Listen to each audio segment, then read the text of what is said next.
Thomas Paine, Thomas Paine, Thomas Paine, Sam Adams, Sam Adams, Sam Adams, Benjamin Franklin, Benjamin Franklin, Benjamin Franklin.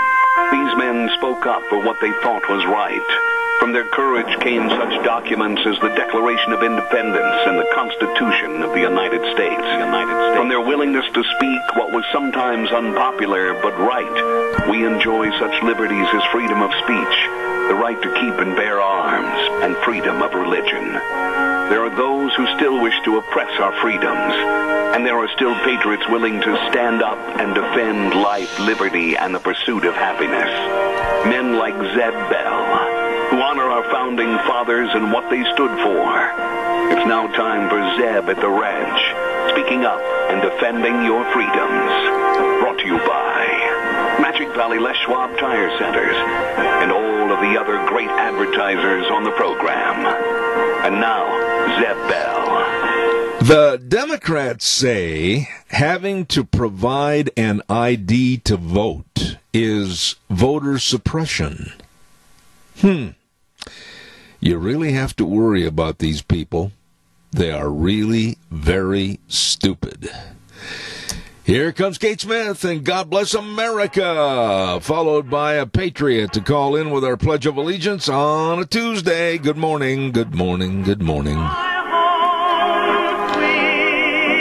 And a good morning to you and yours. I'm Zeb Bell, Zeb at the Ranch, and of course brought to you by our major sponsor, your Magic Valley Les Schwab Tire Centers. All 7 locations right now celebrating a great big spring tire sale. You better get in there and save money and get the best in tires. Don't forget, too, our dear friends at Burley Physical Therapy and Rehabilitation at 1263 Bennett Avenue, Suite 2 in Burley, helping you get back to being you. Right now, let's go to the phone line and have our Pledge of Allegiance with a patriot. Good morning. Good morning, sir. I pledge allegiance to the flag of the United States of America and to the republic for which it stands, one nation, under God, indivisible, with liberty and justice for all. Amen. Thanks. Call back. I want to talk to you later. Thank you very much. Appreciate it. Right now, let's head for the weather forecast, brought to you by K&R Rental at 256 South, 600 West of Hayburn.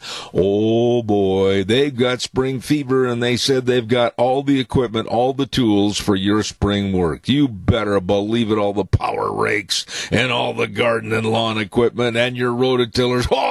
Oh, you can make a big mess out there around the grass. You can just go ahead and just dig. And you can get ready for all the spring work. They've got the equipment for putting in sprinkler systems, all of this at K&R Rental. The best tools and equipment anywhere, and absolutely great low rates. You check it out, both long and short-term rates. K&R Rental on the Burley-Paul Highway. Right now, here's Gina with the weather. Definitely not as windy as it was yesterday, and we're going to be warming up as we make our way through the week. Here is a look at your weather forecast. Sunny skies for today, high of 46, a slight breeze out of the west at about 9 miles an hour. Tonight, nice and clear with a low of 24. Tomorrow, sunny skies, high of 61. We're expecting an overnight low of 29 for Wednesday night. By Thursday, sunny and 73, sunny and 75 for Friday. That's look at your weather for Zeb at the Ranch. I can love it. Thank you, Gina. Appreciate it. And the weather brought to you by Roger and the crew at K&R Rental. These are nice people at 256 South, 600 West of Hayburn. Yep, I said on the Burley-Paul Highway. You can't miss them. Hey, if you got questions about what kind of tools and equipment you need, hey, give them a call, 678-3122. K&R Rental. Want to give a great big shout out to some friends of mine that have been friends of mine for many years, and they've done such a great job on my clothes. When I was really traveling hard on the rodeo circuit, I really appreciate everything they did to take all my rumply crumplies and make them look brand spanking new. And they do the same for you. So stop in today with your dry cleaning needs. Daryl's Cleaners at 1223 Albion Avenue in Burley. They are really nice people waiting right now to serve you at Daryl's Cleaners. One other quick note, when I talk about people that are always there to serve you, I want to mention, too, that Ramsey Heating and Electric, always there to serve you at 2600 Overland Avenue in Burley. The number to call, 678-0459. And they open the doors early in the morning at 7:30 to 5, Monday through Friday. And it goes without saying, I mean, when you've been a business that's been in business for 7 decades, that says it all right there. They are the best at what they do, serving you with all your heating, cooling, and electrical needs, and top-notch people, too. Give them a call, 678-0459, Ramsey Heating and Electric. And they're, of course, always saying where they provide warm winters and cool summers. Caller, I thank you for your patience. Good morning. It's nice to have you on the program. Well, good morning to you. Have you changed your mind about going back to Arizona? Because it's going to be a nice day. No, I love Arizona. I make no bones about it. In the winter months, my old body all busted up with many breaks and operation surgeries. That warm weather in the wintertime makes everything feel a whole lot better. I know exactly what you mean. I missed out on it this year. But what's on my mind right now, my heart goes out to these people who are the jurists on this George Floyd trial. Oh, boy. Their life will never be the same. But it's not just their life, it's their family and their children and their great-grandchildren and great-great-grandchildren. It will go on forever and ever. The torture. Yeah. This morning, my dear friend Keith, we're going to have Larry Clayman on the air at 9:30, and he's going to be discussing this George Floyd trial. I'm not going to take too much thunder away from what he's got to say at 9:30. I will say this. Minneapolis is in a no-win situation, and I'm really concerned. I like Minneapolis. I went to college up there, and I just don't like to see the city held at bay. If the trial goes to where Officer Chauvin is proven not guilty or of a lesser charge, I'm afraid the whole city is going to be torched. Well, the real problem is, how are we going to get people to serve on a jury of a serious thing like this anywhere in the United States? No, I agree. And this will be forever. I agree. And in today's age of finding out all about who you are, what you are, where you live, et cetera, yeah, I share the same concerns, and we're going to be discussing that with Larry Clayman at 9:30. But I think your point of interest is absolutely valid. Finding jury members in today's age for any kind of a jury trial is becoming much more difficult. Yes, and I just admire people who are willing to step up and serve on juries. Yeah. Because even though this is a very serious one, there's less serious ones, but there could be retaliation. Yep, I agree. Hey, by the way, Keith, you're leading me right into my next commercial about Denny's Restaurant. Don't forget, be there or be square on Thursday, April 1st, April Fool's Day. And like I said yesterday, there's going to be a Mad Hatter prize. You always enter all the prizes. The one with the wildest, weirdest hat is going to win a prize. The person that brings the most people is going to get a free lunch. There's going to be door prizes galore, great food. April Fool's Day at Denny's with Zeb's Lunch Bunch, and that is no April Fool. 611 North Overland and Burley at America's Diner, Denny's Restaurant. You will be there, I assume. It will be the place that I need to be, and I will be. All right, buddy. Hey, thank you for your call this morning, Keith. You always start things off right. Thank you very, very much. Want to also give a great big shout-out to Dino's Septic Service. My goodness, they are all over southern Idaho. I mean, really, from Albion all the way to Raft River to Murtaugh to the Juniper area. Holy moly, Twin Falls, Burley, Rupert. They've got the latest of equipment to to serve you and take care of all your septic tank pumping, septic tank and drain field installation, backhoe services, water and sewer lines installed. I mean, really, don't waste your time trying to find anybody else but Dino's Septic Service. And I'll give you 3 numbers. Okay, you ready for this? 436-6526, or in Burley, 678-1638, and in Twin Falls, 735-8281. They are very efficient, and they can help you. They will. Dino's Septic Service, with a big truck that pulls in the yard that says, "Smells cargo on the way." Dino's Septic Service. Really good folks. Your turn. Give me a call, 436-2244, 1-866-927-4587. I want to get into a little bit on this voting in Georgia. Now the cancel culture. I'm going to preview my remarks by saying this. Now the very low-life, spooky cancel culture wants to cancel the Masters Golf Tournament in Georgia. I'm not making this up. And they also want to cancel Major League Baseball's All-Star Game at Atlanta Braves Stadium this summer because these kooks of the cancel culture, don't like the Georgia voting laws that were just passed. They absolutely think that it's going to be voter suppression. Wow. I'm just going to come right out and be blunt. And I'm going to call our dear friend Joe Larson and try to have him on the air maybe a little bit tomorrow. But I don't care. If you don't have an ID, don't vote. I can't even be more blunt than that. No ID, and you haven't taken the time to have an ID, don't vote. Don't muddle and muddy up the process if you're not going to take the time to get an ID. Now, I was watching television last night and caught Candace Owens, and she is a black lady that says, tongue-in-cheek, that she was able to secure an ID because, quote, "I am smarter than a 5th grader."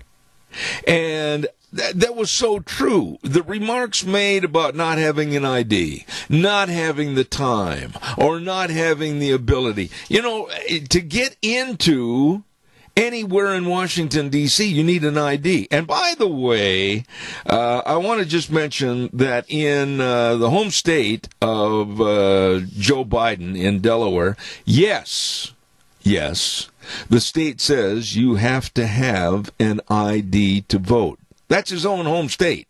I am fed up, and I'd like to get your opinion on this. I am fed up about the so-called voter suppression. Now, the Democratic bill called H.R. 1, and this is the most ridiculous, asinine, jackass name for a bill. It's called For the People Act, would eliminate voter ID requirements nationwide.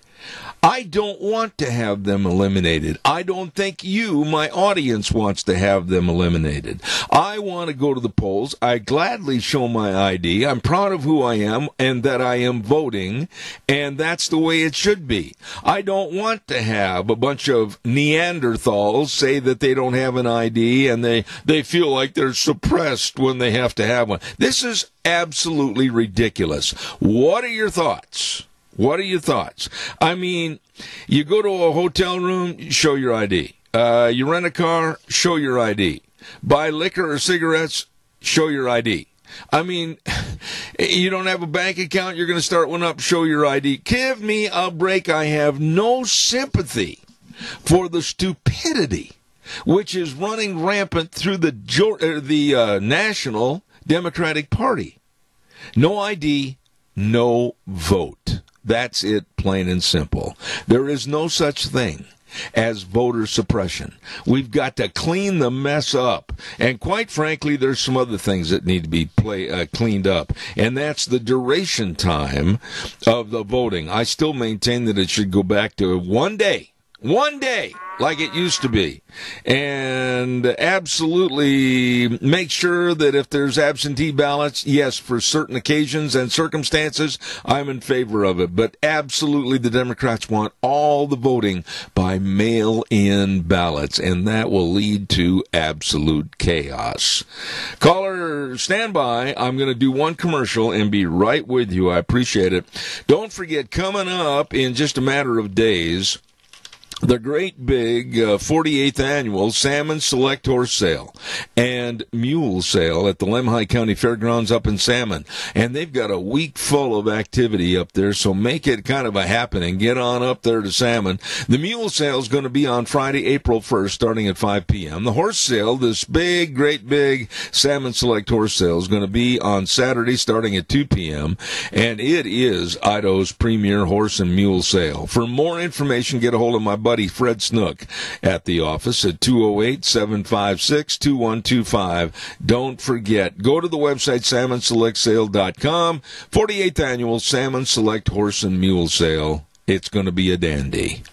Caller, good morning. You're on the air. Good morning, Zeb. How are you? I'm good, thank you. This is Dennis Hakes calling. I completely agree with voter identification. How are you ever going to have fair elections if you don't know who's voting? Seriously. Well, what's preventing, honestly, Dennis, I'm glad you called in, but what's to prevent, and I'm not going to say that it's going to happen here in a rural locale like it would be in Philadelphia, Detroit, L.A., New York, but what's to prevent, let's just say, a whole passel of voters to leave one polling place and go to another and revote and revote and revote and revote. I mean, with no identification and no way of tracking these people, you've got open voting chaos, do you not? You certainly do. That and why don't you just come and submit your name, a different name, maybe an ancestor that was dead or whatever. Go to the graveyard, pick up 50 names, go around, vote for dead people. There is no way to have a fair election unless we have voter identification. There's just no way. You know, Dennis, what's interesting about what's happened on the news the last couple of days, Candace Owens, as you may or may not know, is black. And then Republican Florida Representative Brian Donalds is also black. And both of these people are leading a charge against the Democratic Party, and they are saying that the Democrats are race baiting, which they are, and they're trying to cause nothing but turmoil. And my bottom line is no ID, don't vote. Stay out of the polls, stay out of the way. That's exactly right. And I've never, of course, never been black, and I've never lived in Philadelphia. But if you want to have a bank account, if you want to have a credit card, if you want to pay rent, if you want to have a house or a job, then you have to have identification. Well, just show it at the polling place. What is so hard about that? Can you honestly tell me, Dennis, anyone that you know, anyone in your circle of friends, whatever, that does not or has never had an ID? Please tell me if you know of someone. It's impossible. Yeah. You cannot live in this world without an ID. How do you live in this world? And how can you say with a straight face and not have people think that you've got the brain capacity of an imbecile? How can you say with a straight face that it is voter suppression? It's a game the left is playing to cause racial division, and I think they're actually accomplishing it. I think there is more division right now than there was 2 years ago by a lot. And I think they are actually being successful at this division business. And I hope we don't let it happen. There are good people of all colors and races. And we've got to all stick together, no matter what the color or race is. It doesn't matter. It's just a color. But, you know, You can't be tricked by these people. absolutely. But to think that the cancel culture would look at Georgia right now because of the passing of these really good laws for election in their state and say, well, we're going to go after the Masters golf tournament. We're going to demand that you cancel it. And we're going to go after the Major League Baseball All-Star game at Atlanta Braves Stadium in Atlanta and cancel that. We've got to put our foot down. And when I say put our foot down, I mean that it might give somebody a bloody nose. This cancel culture has reached the point in this country where all the blood, sweat, tears, and lives that were given for this great country, America, are in jeopardy of being wasted. You are spot on, Zeb. It's time to get off the couch. We've let Donald Trump do our fighting for the last 4 years while we stood behind him. And now, if we want to save the country, it's time to get up, stand up, and do something. Amen. Thank you very much for your call this morning. Today, at 2 o'clock, Mike Simpson, the wolf in sheep's clothing, is going to speak in Rupert about breaching the dams.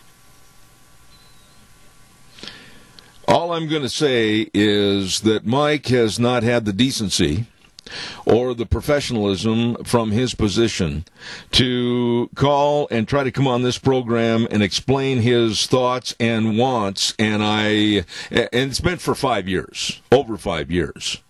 And I've lost all my ability to say nice things about Mike Simpson as our congressman. But this is beyond the pale. There are so many things that are going to be destroyed permanently for the sake of what they call a salmon flush. And I absolutely think Mike Simpson has sold out his state of Idaho. He absolutely has. There's no other reason. There's no other motivation that he would absolutely refuse the will of the people to do his own dam breaching, unless it's with Bill Gates or someone else who is behind all this. From the agricultural standpoint, Dennis, I think we're going to see an absolutely incredible tidal wave of negativism that's going to spread all over the Northwest against our ag communities. And I think that Mike absolutely should be embarrassed for what he said and what he's trying to implement. Absolutely. Well, we're going to talk to him about it today at 2 o'clock, and everybody that can should come. And just for, if you don't want to say anything, fine, but sheer numbers speaks volume. Absolutely. Boy, mention 10,000 people at the courthouse, and he has a hard time getting in there. That speaks a real loud message. Absolutely. He may look at the crowds and think about where his stance is and reconsider possibly going back into dentistry. Yeah, well, he should do something else. I wouldn't trust him in my mouth, but maybe somebody would. All right. Hey, my dear friend, thank you so much. I really do appreciate your call. Thank you very much. Have a good day. All right, sir. Yeah, I read everything about this Georgia election law, and I've listened to so many people, of which I want to say again, we're always in a color society, which I absolutely detest. Oh, he's black. Oh, he's brown. Oh, he's Asian. Well, I don't care about a person's color. I think I want to remember and think of them by what they say and do. And right now, as a whole, the Democratic Party is acting like a bunch of brainless twits. Voter suppression? Are you kidding me? That is honestly the most dumb statement I have ever heard. We need to clean up voting. We need this going a month or 30 days or whatever. That's absolutely asinine and very, very stupid. Calls are welcome, 436-2244, 1-866-927-4587. If you don't have time to go get an ID and prove who you are not worthy of living in America and calling yourself an American. I'm going to be blunt about it. No ID, no vote, stay home and eat chocolate bonbons. Don't waste our time. And, quite frankly, don't waste our vote. Barry Equipment and Rental, Sales, Service, and Parts, 159 West Highway 30 in Burley, 465 Addison Avenue West in Twin, and the Nampa location. And they do have an inventory of all the equipment you need, like all the Bobcats, all the shapes and sizes, all the Doosan wheel loaders and excavators, trenchers, scissor lifts, for the lifting, the digging, the pushing, the carrying. I tell you what, they're waiting to serve you. Excellent, excellent low rental rates. And if you want to buy, they've got low-rate financing, too. Check it out today with people. And, by the way, if you're not sure how to run the equipment, they got a sandbox out behind. They'll teach you. Barry Equipment and Rental, Burley, Twin Falls, and Nampa. Calls are welcome and appreciated. 436-2244, 1-866-927-4587. One of the things that I heard last night on television, and I'm just wondering what in the world are they talking about? 80 million people did not want Biden, according to the vote, to come anywhere close to the White House unless he bought a ticket for a tour. And I heard last night that some of these Democratic naysayers on television, some of these people on CNN and some on MSNBC, they're railing about how successful Biden is, and his popularity ratings are sky high, they said, way up into the 60 percentile rating. What? What?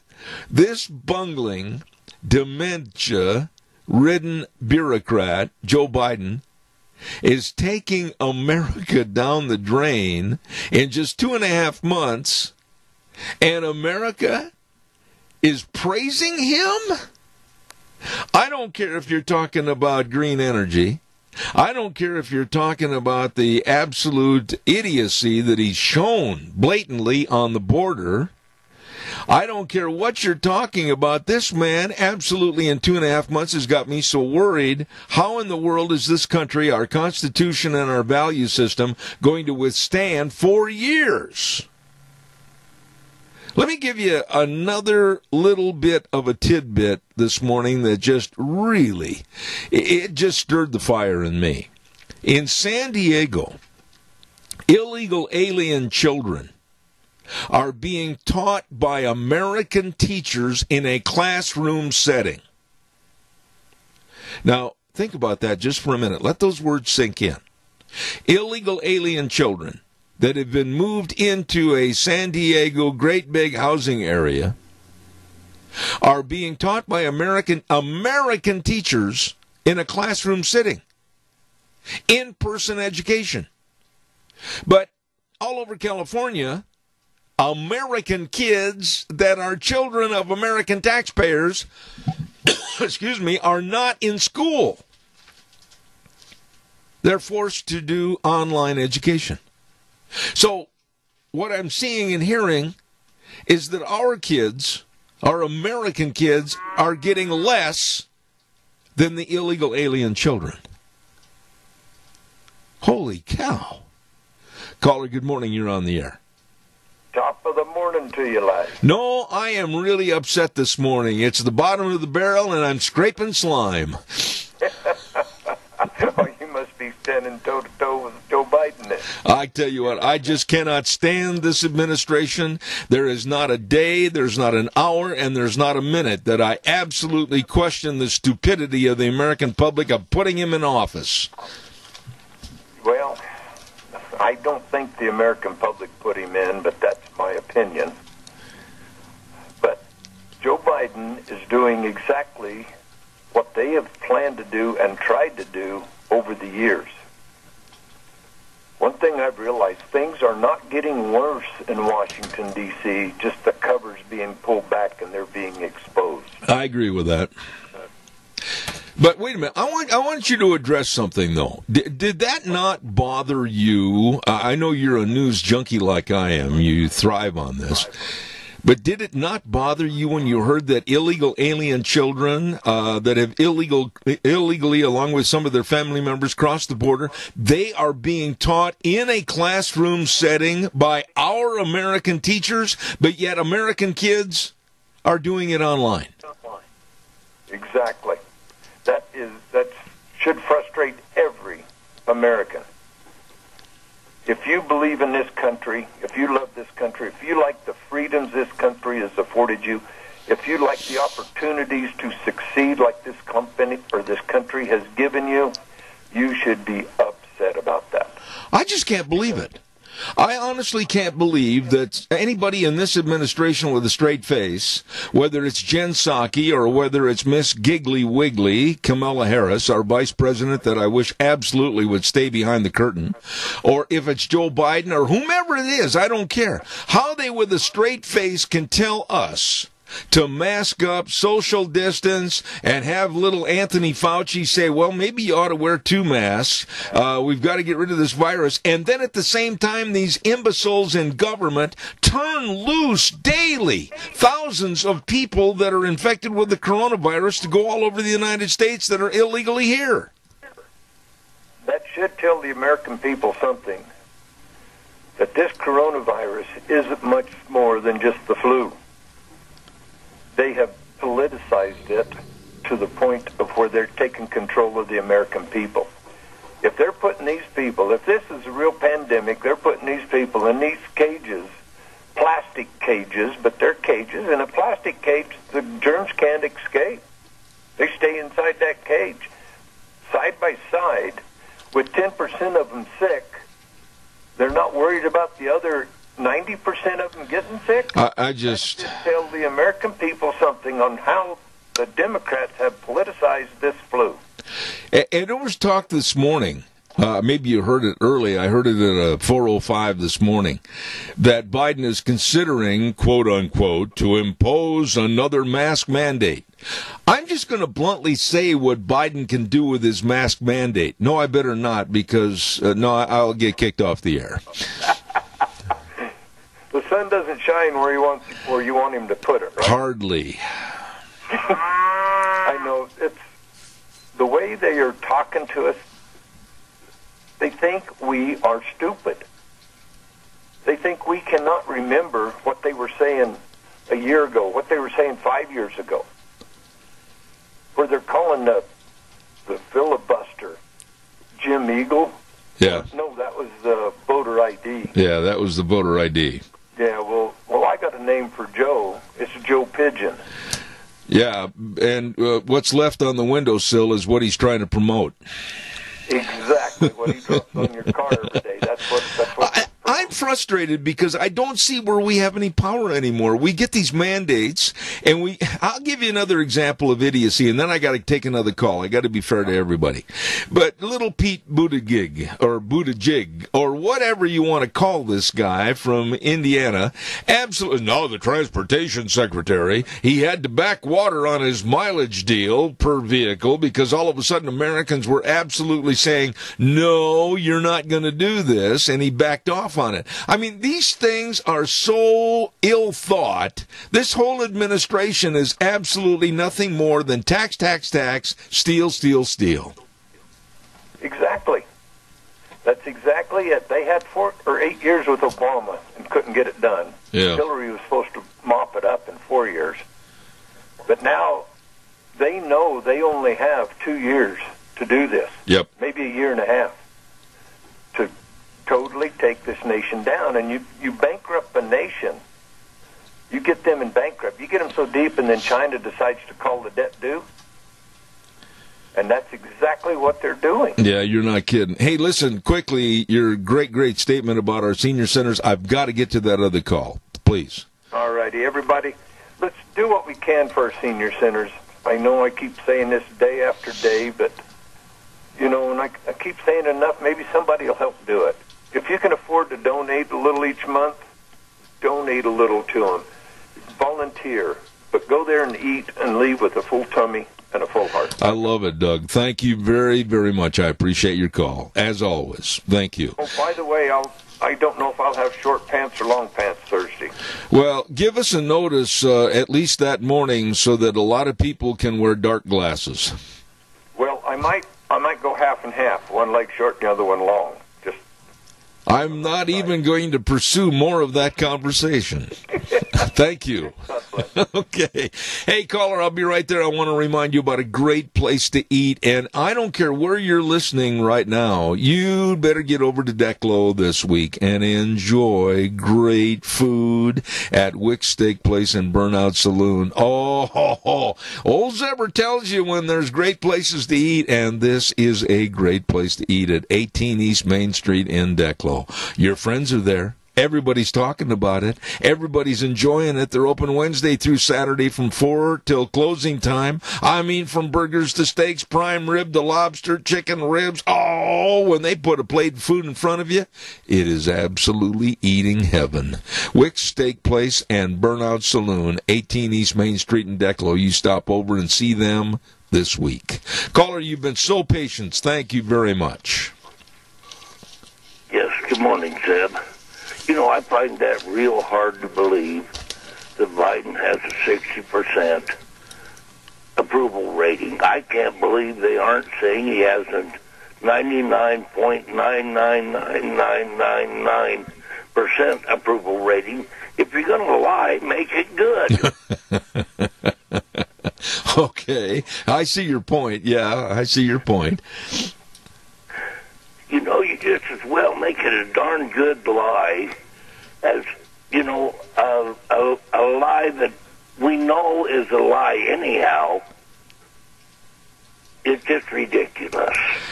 Well, I know you well enough that sometimes you say things tongue-in-cheek, but you're right on this. I mean, I am not buying into above 60% approval rating. I think, honestly, Jerry, in, let's say May 1st, May Day, I think we're going to absolutely see a lion's share of the American public say, what in the world did we do by putting this absolute loser in the Oval Office? Well, you know, they've done so dang much cover-up and censoring that it's just ridiculous. We've never had a president be as dishonest and as corrupt and lie all the time. And that thing that's next to him as a vice president that cannot talk, just giggles. It's ridiculous. Yeah, you're not going to get an argument. How the heck she ever got in to be even a dog catcher? And I'm not going to disgrace your dog catcher on the show, because she does a good job, and she deserves to be what she is. I agree. She's out there caring about the animals, and it's wonderful people do that, because we need people that do that. Now, Kamala Harris is absolutely, she's a waste of time, and she's a waste of the position that she has obtained. And quite frankly, you know as well as I do, it's not going to be too much longer, and she's going to be sitting in the Oval Office, giggling and wiggling and saying, "Hi, I'm President of the United States." Well, I don't think it'll last very long. I think Biden is going to be something that just don't hold on. Anyway, I'll get off. You have a wonderful day. May the Lord bless you and all your audience. All right, Jerry. God bless you, my friend. Thank you very, very much. Appreciate it. I'm going to do the weather forecast, and then I want to talk about what's going on in Oakland, California. And if you're not mad already about circumstances that are going on in this country, you are going to punch a wall when I tell you this story that's happening in Oakland. It is so frustrating as to the stupidity that's going on in government today. Stand by. Our weather brought to you by Mount Harrison Audiology and Hearing Aids. Oh, my goodness sakes, do they know hearing. And they know how to help your hearing health. Expert diagnostic testing to help you with the best technology. Oh, my goodness, they're located right behind the Minidoka County Hospital across from the emergency room. Mount Harrison Audiology and Hearing Aids. And the number to call for an appointment, 312-0957. That number again, 312-0957. Right now, here's Gina with a forecast. Definitely not as windy as it was yesterday, and we're going to be warming up as we make our way through the week. Here is a look at your weather forecast. Sunny skies for today, high of 46, a slight breeze out of the west at about 9 miles an hour.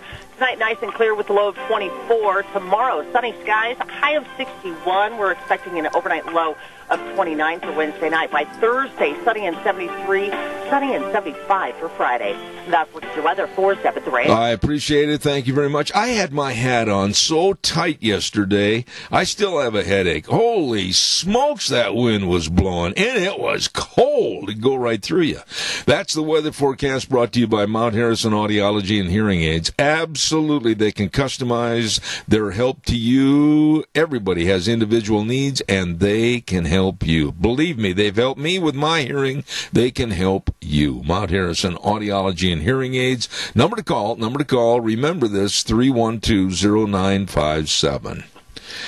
I told you a moment ago that the insanity in this world is continuing day by day in democratically controlled cities, communities, etc. Listen to this.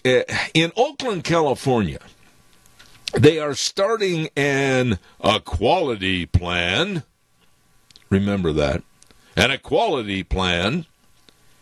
If you are a family of 4 making less than $59,000 a year, the city of Oakland will give you an additional $500 per month. Oh, but wait a minute. I forgot to tell you something. This is for black families only. Whites can't apply. What?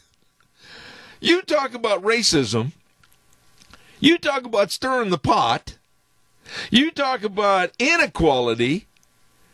Oakland, California is starting an equality plan. And if you're black, you qualify. But, no. Whiteys, stay home. Don't bother us. We don't want your name on the paperwork. What? This is just absolutely tearing our country apart. Tearing our country apart. I give you another circumstance of what I think is tearing our country apart. Besides this, the other night, I was watching the NCAA tournaments with my lovely bride. And I'm not saying that Michigan is the only team to do this, but it's the only team that I caught, and it was very noticeable on their uniforms.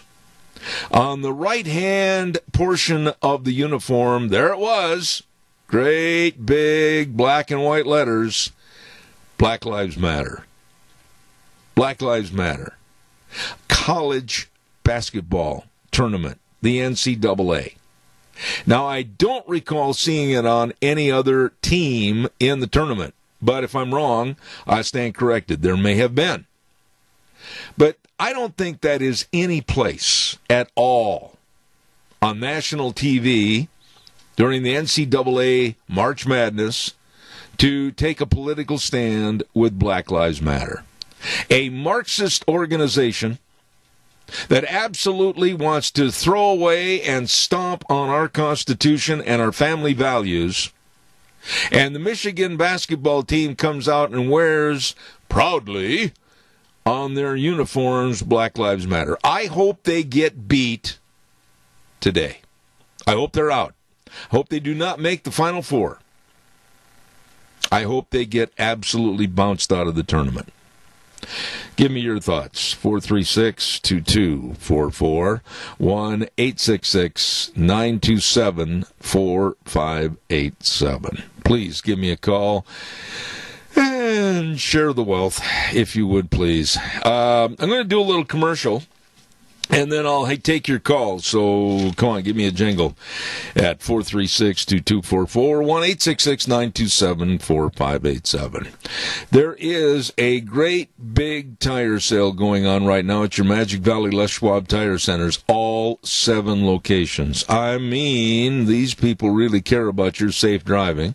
I mean, they've got all the tires, all the tread designs, all the sizes for all vehicles. So don't waste your time time. Don't worry and fret. They'll take care of you. Everything's going to be good. They've got also the best in brake service, the best in front end alignments, the best in shocks and struts and batteries, but also number one in service. They really, really care. All you have to do is stop in and see James and Buell, Dan on Pole Line in Twin Falls, Lane and Rupert, Mike and Jerome, Dave on Blue Lakes and Twin, the Twist family in Paul, and my buddy Trent on Overland in Burley. The best. Your Magic Valley Les Schwab Tire Centers. All right, come on, folks. Don't weaken on me. You got to call and give me a jingle. There is so much complete chaos on the border, and like I said earlier in this segment, our government, is allowing so many more freedoms to illegals than they are us American citizens. And like I said, in San Diego, the illegal alien children are being taught by American teachers in a classroom setting, but our American kids aren't. They're online and they're not in school. And then another lady was on TV this morning, and this was just really an emotional deal because she lives down on the border. She has a ranch down on the border. And she just absolutely is so afraid.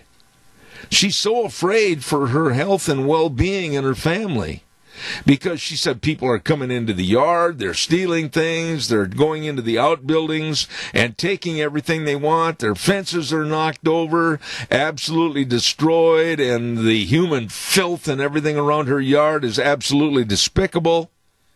And nobody on behalf of our government is doing one darn thing to protect them. Citizens of the United States, taxpayers of the United States, and our Constitution is absolutely being trashed in favor of getting the illegals to points here in the United States, and once they're here, they're going all over. They're going all over at our expense. It's unbelievable. It's absolutely unbelievable. Calls welcome, 436-2244, 1-866-927-4587. Oh, by the way, I want all of you to rest assured when you fluff up the pillow tonight and lay your little head down to go to sleep, the World Health Organization teamed up with China. They said, yep, the bats did it. The bats did it. Yeah. The bats started the coronavirus. The bats spread the virus. Oh, no. We asked the Chinese if they had any oops at the laboratory in Wuhan, and they said no, we didn't have any oops at all. It was all on account of the bats. And so the World Health Organization with China just said, okay, the bats did it. I have never seen anything like this in my life. There should be scientists from all over the world going to Wuhan and investigating this to make certain that it never, ever happens again. Oh, but it wasn't the lab, even though some of the Chinese doctors have said there were oops.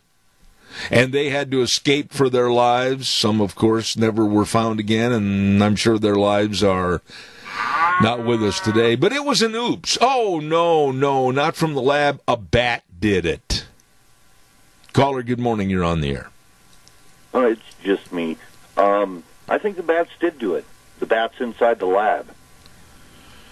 I understand what you're saying, and I can't disagree with you, but you know as well as I do that when you talk to Red China, a country that has spent its entirety of lying, cheating, and killing and covering up, the World Health Organization is going to say, oh, okay, well, we'll believe the bats did it.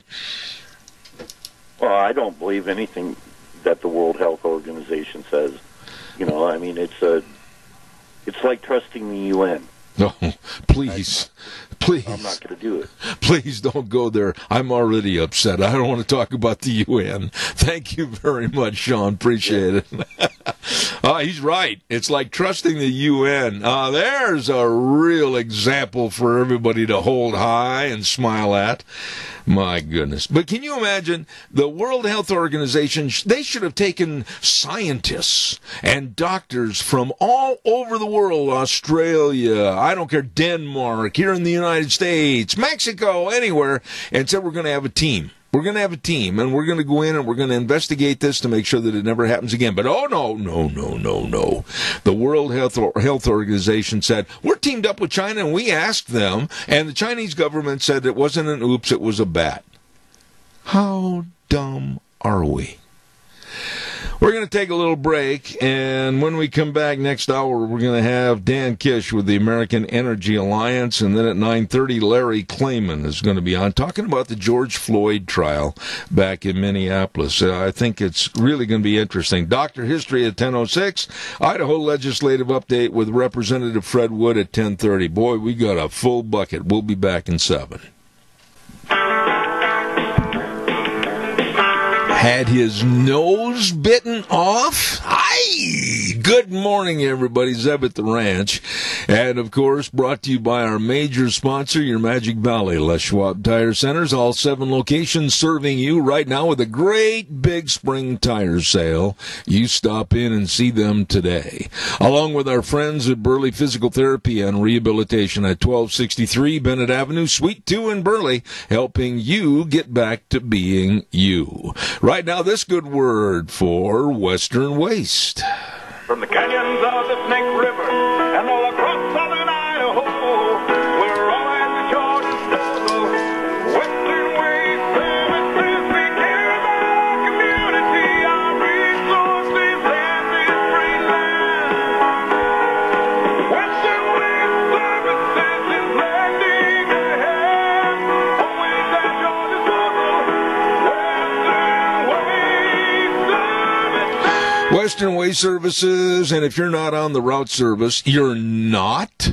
Well, forsooth, you better give them a call and get on the route service. Once a week, they'll come by with that big truck, and they'll have that arm come down, pick up that trash container, dump it, set it back. Oh, it's so easy to get rid of your garbage. Just give them a call. They are always at your disposal. 734-6969, Western Waste Services. Want to also give a great big shout-out, and man, oh man, I had a good workout yesterday over at Burley Physical Therapy and Rehabilitation. Deanna and I go down there twice a week. I urge you to give them a call and set up an appointment at 1263 Bennett Avenue, Suite 2 in Burley, and get rid of the aching and the paining and get back to being you. Oh my goodness, those physical therapists are good. And they've also got that hydrotherapy pool, the only one of its kind in all of this area. So please get a hold of them today. Burley Physical Therapy and Rehabilitation at 1263 Bennett Avenue, Suite 2 in Burley, 678-1191. Final thought here real quick about our dear friends over at Hanson Mortuary with Joel Heward, the manager, his family, and his staff. They are so supportive of the community and so supportive of the help and the service they provide the families they serve with the best possible support and comfort. Always, always with the highest ethical standards, with unquestioned integrity. It's a very difficult time when there's the passing of a loved one, and they are there to serve you. Hanson Mortuary at 710 6th Street in Rupert. Number to call, 436-5636. And don't forget Joel Heward also serving you and your family at Morrison Payne Funeral Home on East Main in Burley.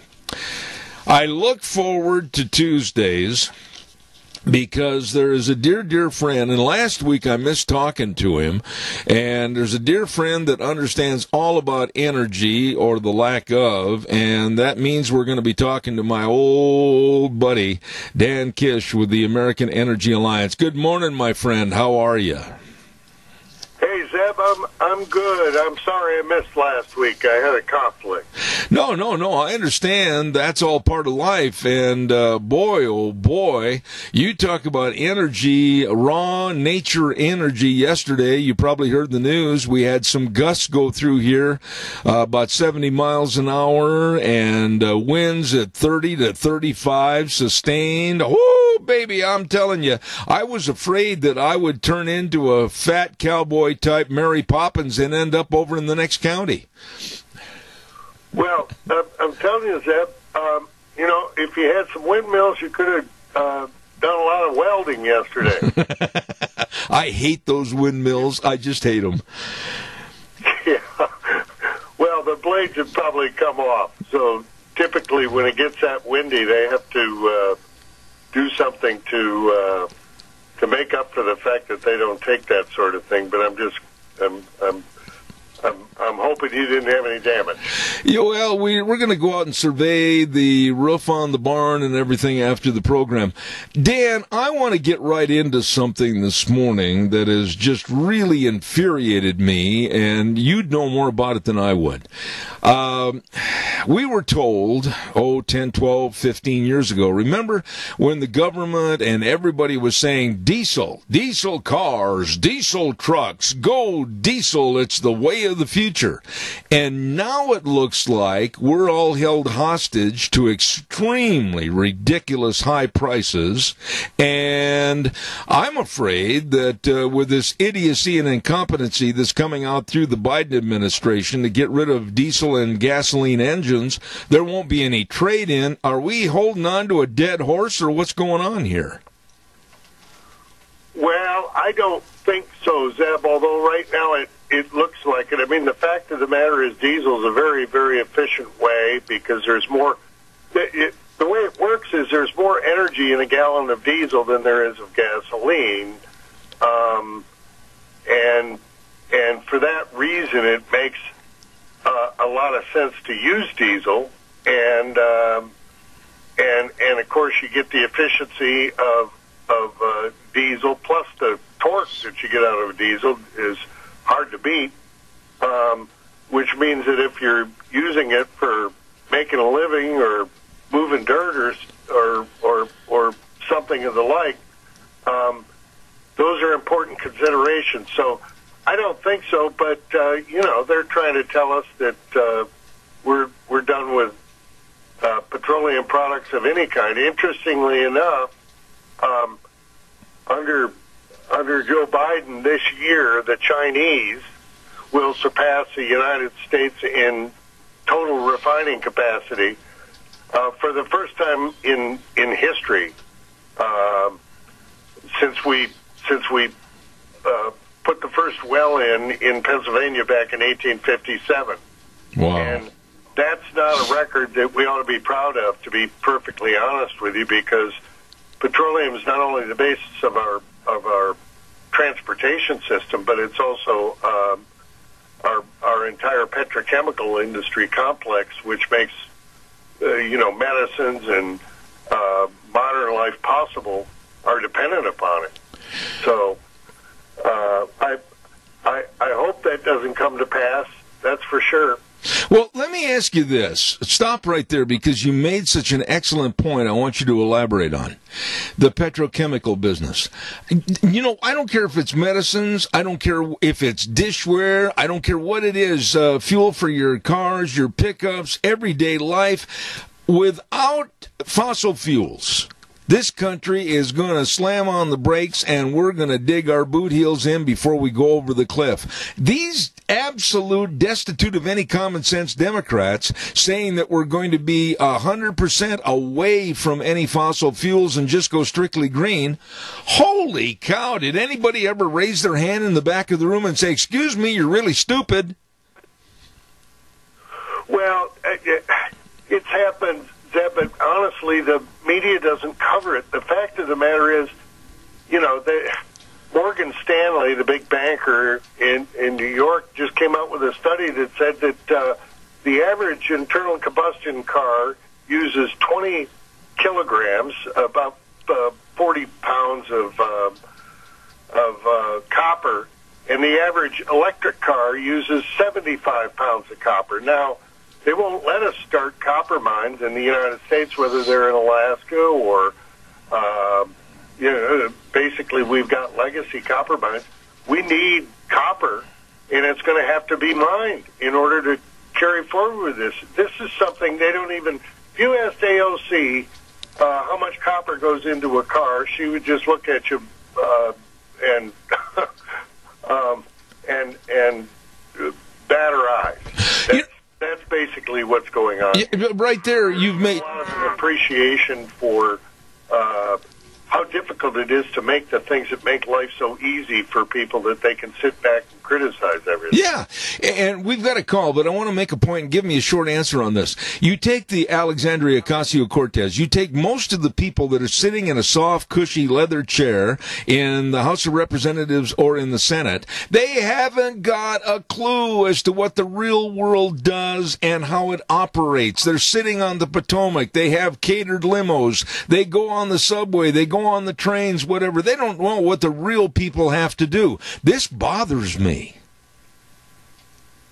Well, it should bother you. I mean, basically, and this is something I think all Americans sense. There is this stratification of our society. It's like we work for them, yeah, and they're supposed to work for us. Yeah, and that's the difference.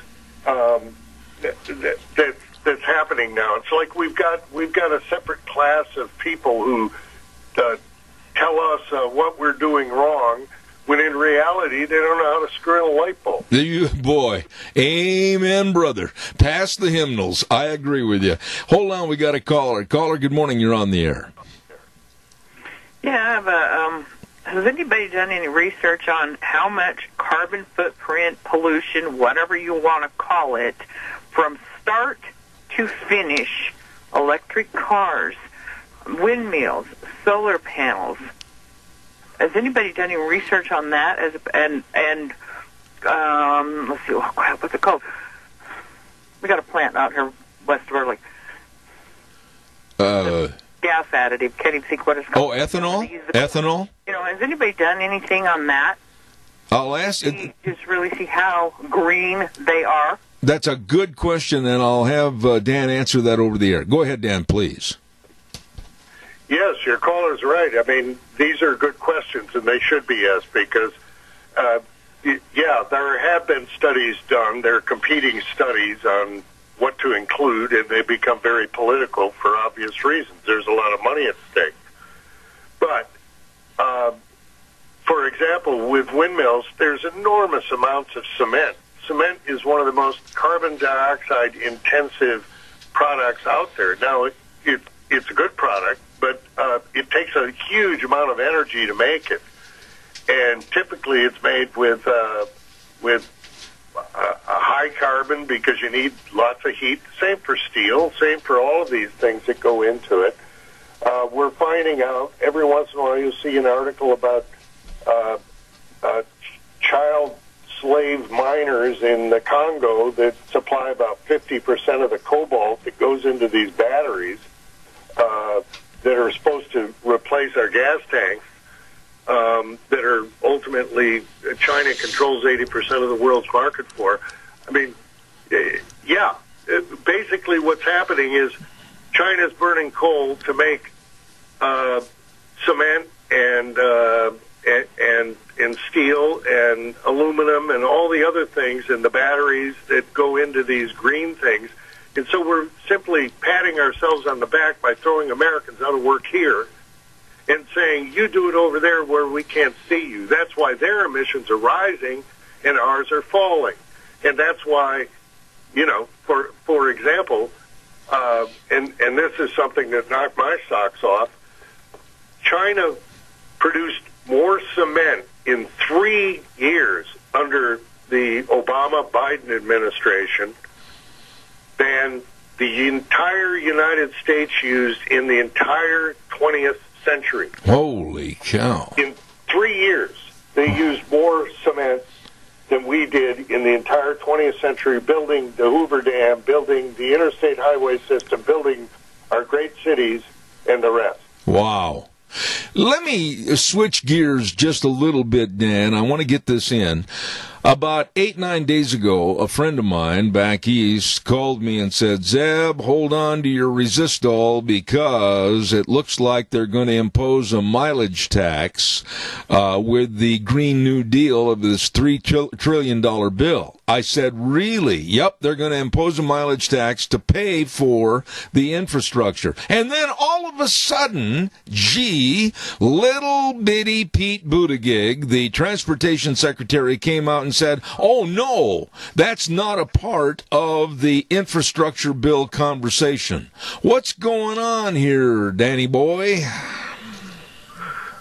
Well, it sounds to me like they're hiding the ball, doesn't it, to use it? Yep.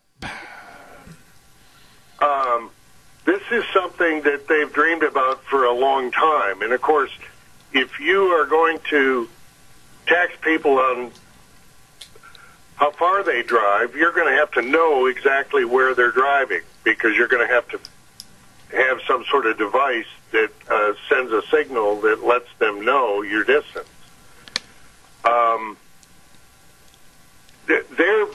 Their problem is they have all these grand plans and no way to pay for them. Yeah. And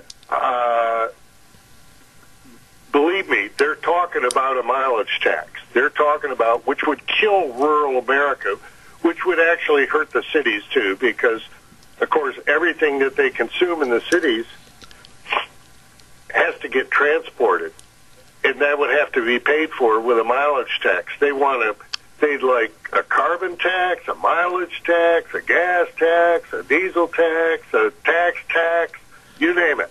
How would it be? What they'd like. How would it be set up, though, Dan? They want to spend money. Yeah. And hook everybody up to the government systems so that they're dependent on them so that they vote the right way. How would it be set up, in your opinion, a mileage tax? I made the comment the other day, and I'll stand behind it. I felt like somebody would say, oh, I'm from the government, and your last name starts with a B, so you have to report to this certain service station on such and such a date, and we're going to install a mileage-o-meter so that we can track how many miles you do. I'm going to smash that son of a gun, and I have no time with any other government intrusion in my life. I know I sound radical, but I'm sick and tired of everybody telling me what I have to do. Well, here's the trick, Zeb. Modern cars and trucks already have devices in them that are being monitored, in essence, or can be monitored, can be checked by the manufacturers. And just like our phones, they follow us around. They know where we are, what's going on, and all the rest. And this is all happening behind the scenes, and people don't really know about it. And there aren't many civil libertarians in Congress who seem to care about this sort of thing. But I think most people would be appalled at the amount of coverage they get. All they'd have to do is get the companies, which seem to be marching in lockstep with the government in almost a fascistic way. That's what fascism is, when the government and industry collude together, to go ahead and report back the information, just like they can get phone records from the phone company and the rest. How would this be paid, in your opinion? I mean, would we get a bill once a month from our wonderful Biden administration that says, Mr. Bell, you traveled X amount of miles this past month, and you owe us the company farm? I mean, how are they going to collect the money? That's a good question, Zeb. My guess is they probably have some sort of system that plugs into the Internal Revenue Service. And every year when you do your taxes, I mean, they could do it in a bunch of different ways. They'd probably do it in the least efficient way possible so they can hire more people and, have more people on the hook. But theoretically, you could just add it to a tax burden that happens every April 15th. We've got to have a revolution in this country to get away from the absolute dominance underneath the thumb of big brother government. I mean, energy is what makes the world move, and it makes corporations work, and people go to work, and people enjoying their families and going to church on Sunday. I just absolutely am very worried that we're going to see a complete stoppage of people being able to go to their doctor's appointments, going to dialysis, going to the grocery store. I mean, we're turning back into the 1800s where you're going to load up the buckboard in town and you're not coming back to town for a month. Well, Zeb, therein lies the problem with this. I mean, in essence, they know that current transportation basically means freedom for people. You can get up and decide to go wherever you want, pretty much in this country. They don't necessarily like that. It's not that they necessarily want to stop it right away, but they'd like to keep an eye on it so they can figure out this and that and the other thing in their central control. And this is all part of the movement away from a government that works for the citizens that voted in to a government that basically presides over subjects and tells them what they can do and what they can't do. And, you know, that's what our Constitution was for, to break that historical trend of governments treating its people like subjects and make sure that they treat them like citizens. And unfortunately, they've been banging on the foundation of that with a sledgehammer for a long, long time. You know, I don't want to sound negative on every segment about what's going on, but honestly, Dan, and you're a dear friend of mine, in a little over 2 months, this administration has got me absolutely cowed into a corner as to how bad it's going to be in 4 years. I mean, there's got to be some way that we get some power back to the people. Well, it's ultimately not going to happen until actually people see it hit, Zeb. And unfortunately, you aren't going to see it. I mean, you saw the press conference. It was a joke. Yeah. No hard questions at all. That's what's going to happen until people begin to see the rubber hit the road. They see their prices going up. They see changes in their life. They see and they say, hey, wait a minute, what's going on here? And even then, the media will cover for it. So they're in on it. I mean, it's for free-thinking Americans, people who believe themselves to be citizens rather than subjects, these are tough times. They're really, really stretching muscles by the government that haven't been stretched in almost 100 years. And, you know, I'm afraid it's going to get worse before it gets better, Zeb. Well, I just absolutely am worried about people that are living on fixed incomes, senior citizens, people that live in rural areas and are making an honest, God-fearing living. There doesn't seem to be any respect for the American taxpayer.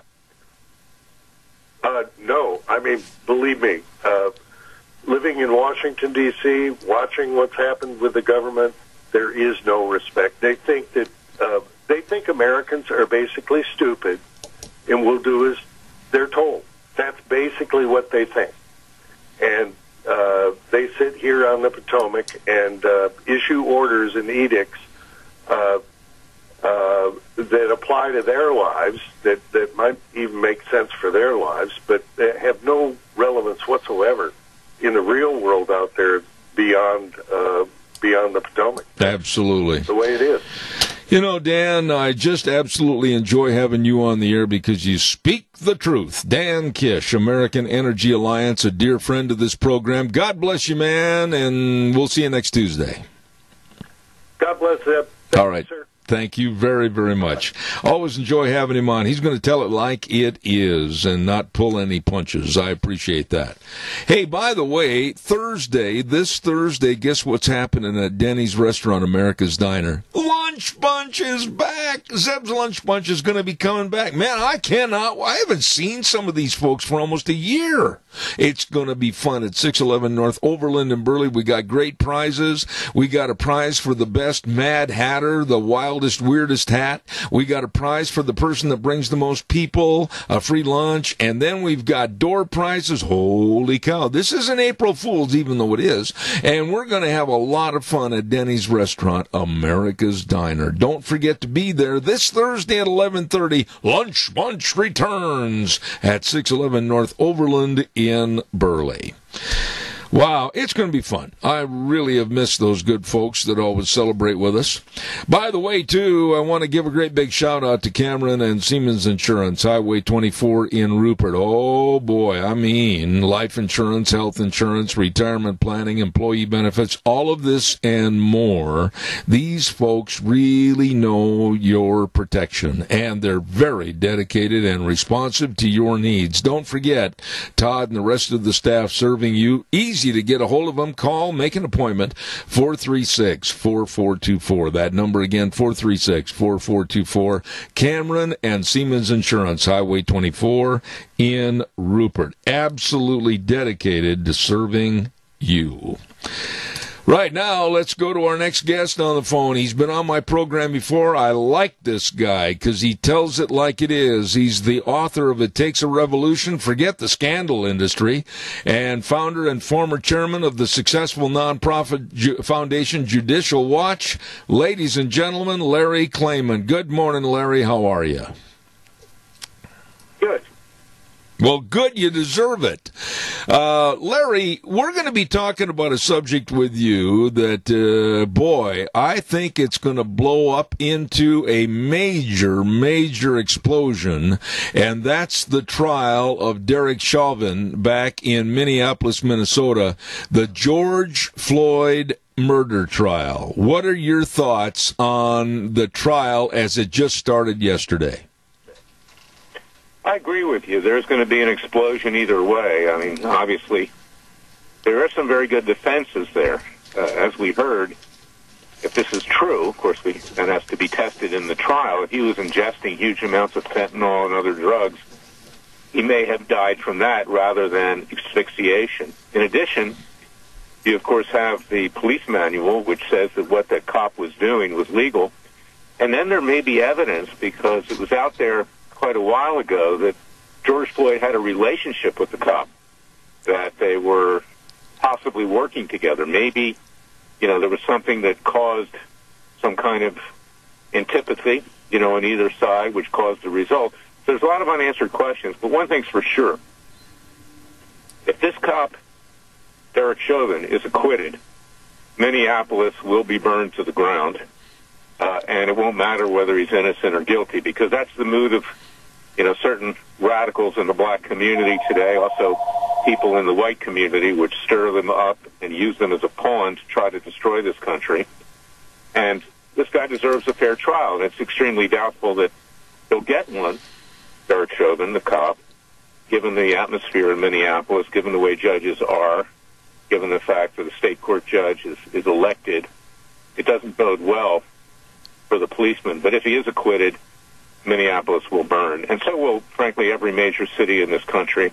And this is where we are today because, regardless of this trial, anybody who opposes the radical left is a neo-Nazi, a racist, a white supremacist, a white nationalist, you name it. I just came out of a hearing for Laura Loomer, who's my client and also a friend, who was branded this by both left and right. Washington Examiner, which is a shill, for instance, for Karl Rove rushing the Republican establishment, didn't want her to be the candidate in Florida for Congress in Palm Beach, so they tried to destroy her.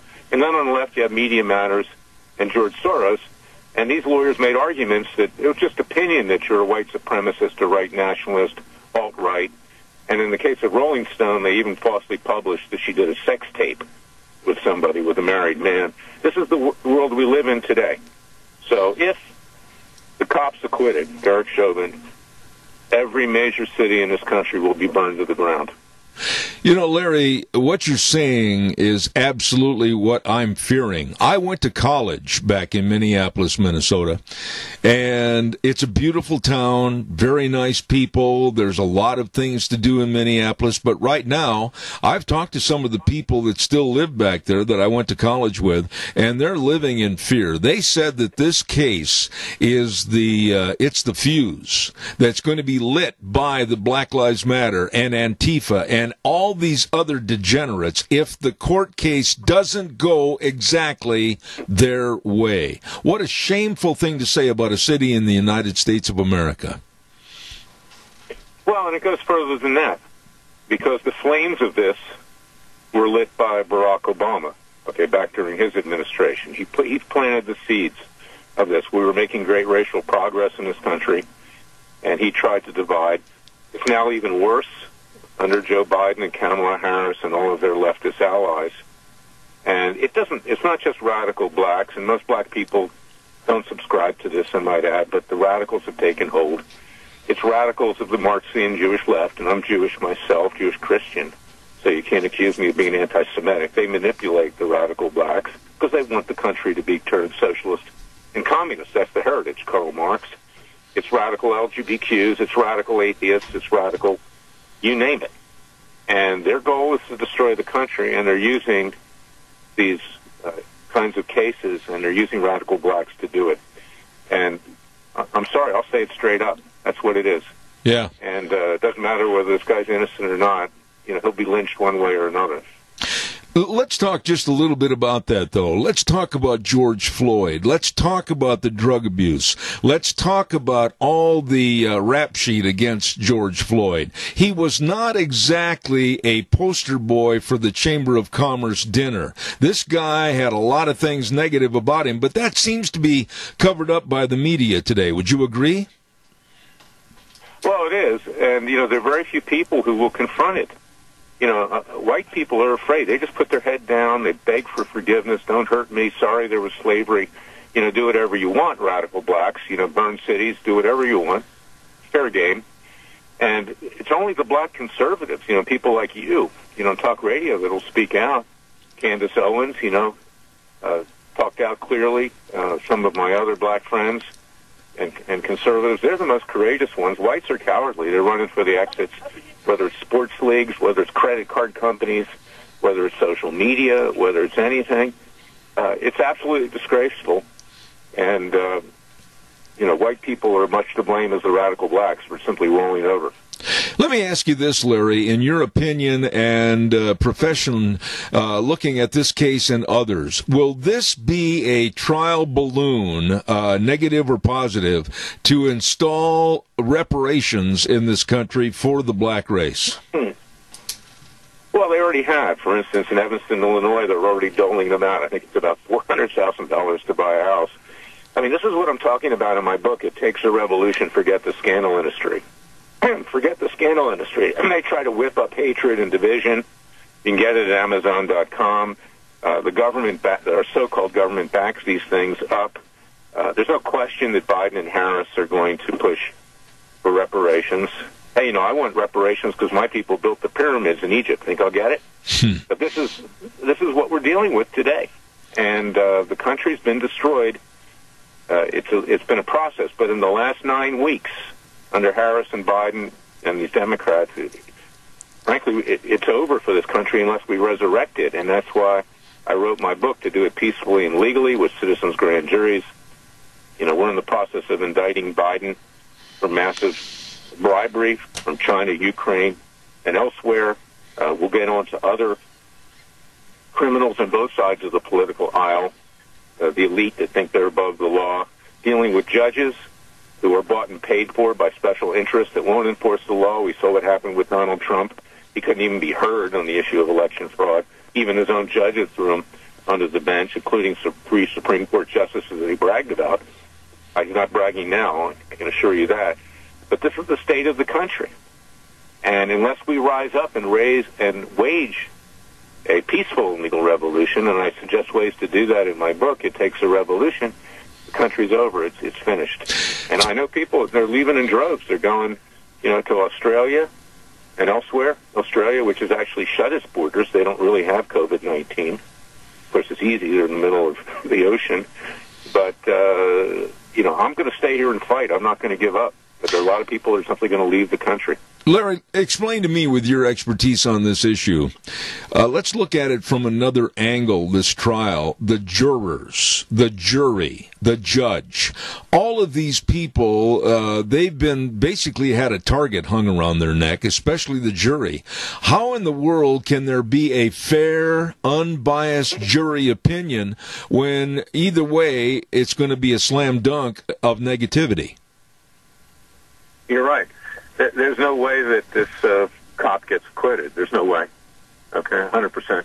No way. But if he does, the country goes down in flames. In Beverly Hills, for instance, a couple months ago, there were these radical leftists on people's lawns saying, eat the rich, like Jeffrey Dahmer. Mm-hmm. They weren't just talking about rich people in Beverly Hills. They were talking about everybody that opposes them. But these jurors are undoubtedly going to be frightened to death. Their families, their kids, the judge the same way. The judge is allowing it to be televised. I think that's a good thing generally. But he's doing it also because, he wants to be reelected. And if it goes behind closed doors, that ain't going to happen. But there's no way this cop gets acquitted. He'll be, even if he's innocent, he'll be legally lynched. Let me ask you, in your study and your travels, what do you feel is the motivating factor for acceptance in this country of Black Lives Matter? And the reason I'm asking you that is I've done quite a bit of study on it. They're a Marxist organization that absolutely is bent on the destruction of our Constitution and our family values. And I was really incensed the other night watching the NCAA playoffs with Michigan wearing on their jerseys a Black Lives Matter decal and patch. This really upsets me. What are your thoughts? Not just that. My own alma mater, Duke, which, I love going to Duke. I was very proud to be an alumnus, notwithstanding one and done, which takes people in who really have no desire to be students, to jump to the NBA, is that Krzyzewski, who's become a total whore, the coach, allowed them to wear on the back the word equality. Yes. Yeah, of course there's equality. We believe in equality, but that is a Black Lives Matter type thing. But it's not just Black Lives Matter. It's the new Black Panthers Party. It's Louis Farrakhan, Nation of Islam, vehement anti-white, anti-Semite, anti-Christian. It's all these groups together, and they don't represent the majority of black people. They don't, but they've taken it over, and they have been infiltrated by communists and Marxists, and now they've infiltrated Biden and Harris. I mean, who do you think Biden and Harris are? They are Black Lives Matter in effect, because that's how they got elected. They played this race card, and now they owe them. They've got to return the favor. So that's what we're dealing with in this country. It is bleak. I'm not going to sugarcoat it. As of today, the country is dead. We have no Republican Party. That's dead. There's no opposition.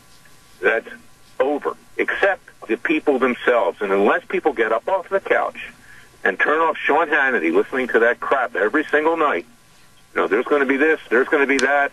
Democrats say we're throwing Granny over the cliff, same monologue every night. People have become addicted to watching this stuff, almost like a drug. But they better get up off the couch and do something now. Join FreedomWatchUSA.org, our Justice League. Support our citizens' grand juries. Do something else. If you want to join some other organization actually does something other than sends petitions out to sign, to send to politicians, to throw them in the trash, complete fundraising scam. Or organizations like my former group, Judicial Watch, that mainly just gets documents. Look at our documents if you don't use the documents. This is a crisis. And, mark my words, I mean, the guy's going to get convicted, but if he didn't get convicted, the country will go up in flames. One final thought, and it's kind of off the rails of what we're discussing. I want to get your opinion before I have to let you go this morning, Larry. The cancel culture is absolutely crawling all over everything in our society today. And just yesterday, the cancel culture, they didn't like the Georgia election laws that were passed for more security of the vote.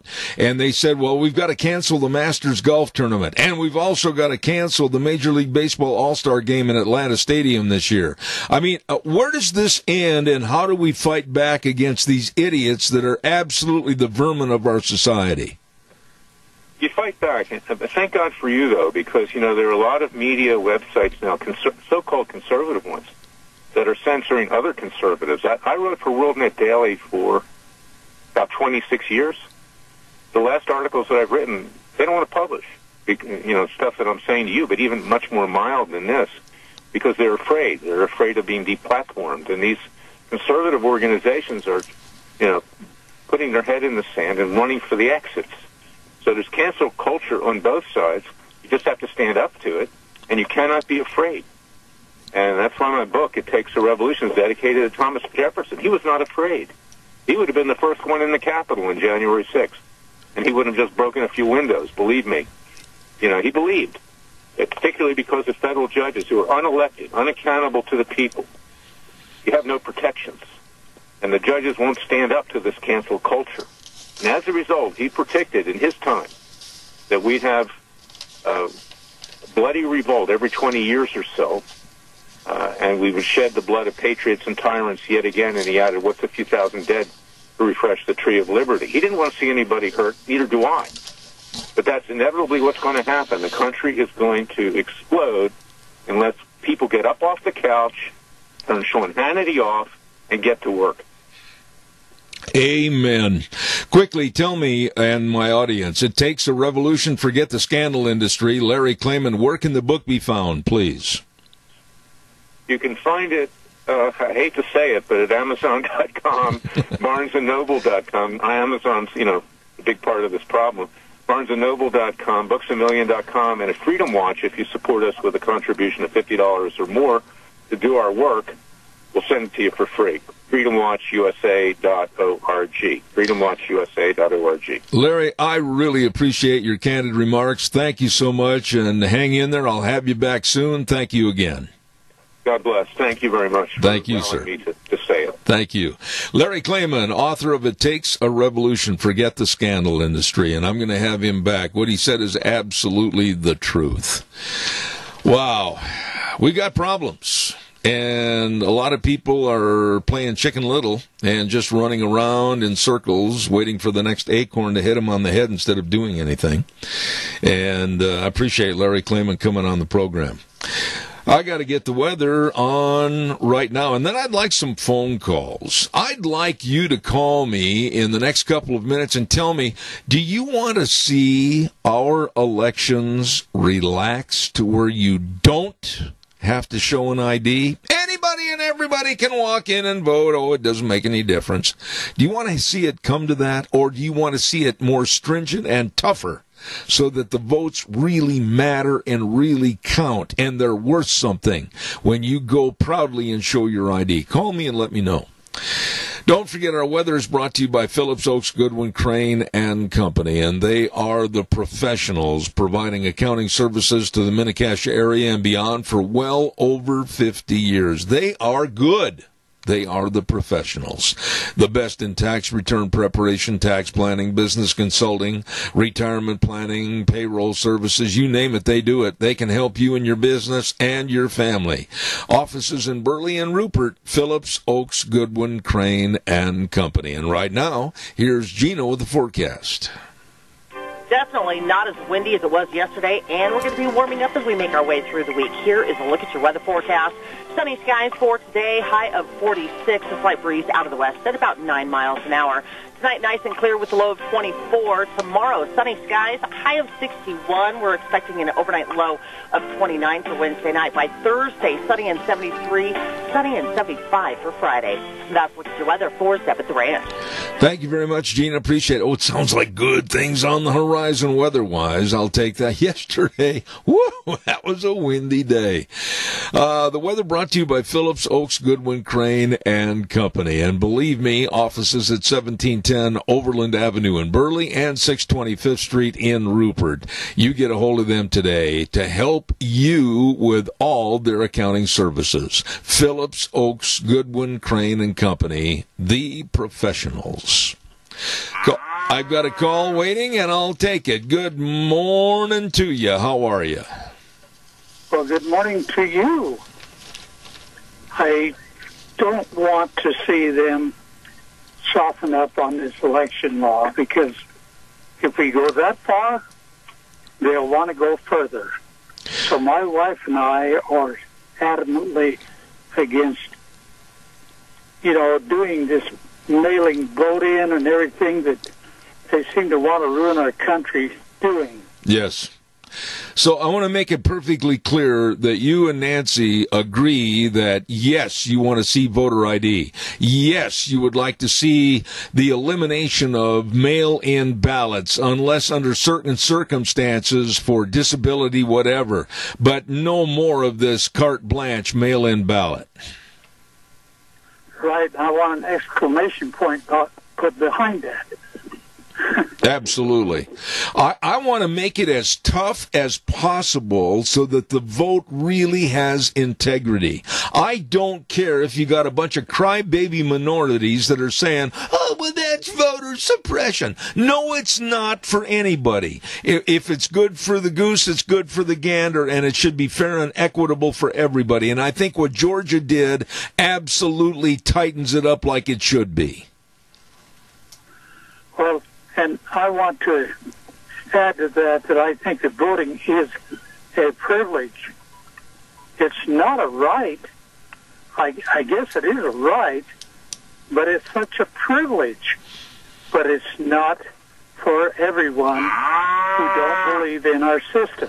I really like what you said, Keith, and I appreciate your standing up. You, of all people, I know, will stand up for what's right and what's wrong, and I thank you for your remarks. I've got another call waiting. Thank you very, very much. Appreciate that. You bet. All right, sir. Caller, good morning. You're on the air. Yeah, Zeb, I don't want to see a city that has 1 million people being able to order 50 million ballots and pay for them and use them. I think it's ridiculous when you got 49 more for each person than you've got people there. So I think in essence what I'm asking you is, Jerry, you want to see more stringent control, very professionally done, that is fair and equitable to all parties, but if you don't have an ID, you're not going to vote. Well, that's kind of how I feel, and I think it ought to be monitored where if you get in there and you vote legal or you vote more than once, you ought to spend the rest of your life in prison behind bars with no food, no water, and that bars are out in the middle of the desert somewhere where you don't survive very long. Well, I'll tell you what, I appreciate your harshness, and I think maybe we ought to have a little slice of that. Thank you, Jerry. You're always welcome on this program. Thank you so much. Have a wonderful day. May the Lord bless. All right, sir. Thank you. I'm sick of the crybabies. I am sick of the crybabies. I don't care what color their skin is. I don't care what party they represent. I think it's absolutely ridiculous that we should weaken the standards of voting in this country. Absolutely. And what's interesting to me is you've got great people like Republican Florida Representative Brian Donalds. He's a black man, and he's very outspoken and very, very patriotic that says absolutely what they did in Georgia is necessary to clean up any questions about voter irregularities. And the crybabies are out there going, oh, you're trying to suppress my vote. No, we're not. Get up off the couch. Get up off your dead butt. Put down the bonbons. Get an ID and go vote. Make it legal. Caller, good morning. You're on the air. Guess I scared them away. Call back, 436-2244, 1-866-927-4587. In this day and age, honestly, can anybody give me a reason or any kind of an option as to why somebody wouldn't have a legal ID? Really, come on, give me one reason. Good heavens. I want to remind you about Patterson's Electronics, 421 East Main in Burley. Oh, Curtis and Lorena, they are the gurus of knowing everything about electronics. Oh, chapter and verse. They can tell you all about home theater systems, all about the surveillance cameras and the car stereos and speakers and the complete sound systems, all about all the TVs. Oh, my goodness, they are good. They know everything about electronics and how it's going to work in your home. Please get a hold of them today. Patterson's Electronics, 421 East Main in Burley. They're open Monday through Saturday, 9 to 6, 678-6997, Patterson's Electronics. Good morning, caller. Thank you. Good morning. Hey, I just want to say that I am sick and tired of the Democrats being so prejudiced against people of black, treating them like they do not have a brain in their head.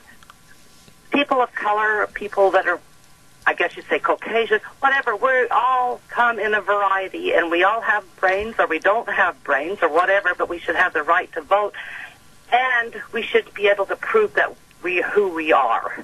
Yeah, why are they making exceptions? I'm so glad you brought this up the way you did. Why are they, the Democrats, trying to make exceptions and make it like the let's go with the blacks, because that's primarily who's waving their hand and saying voter suppression? Why are they trying to say that those people aren't capable of getting an ID and doing what everybody else does in our society? Well, it's ridiculous, because they do have IDs. They have IDs.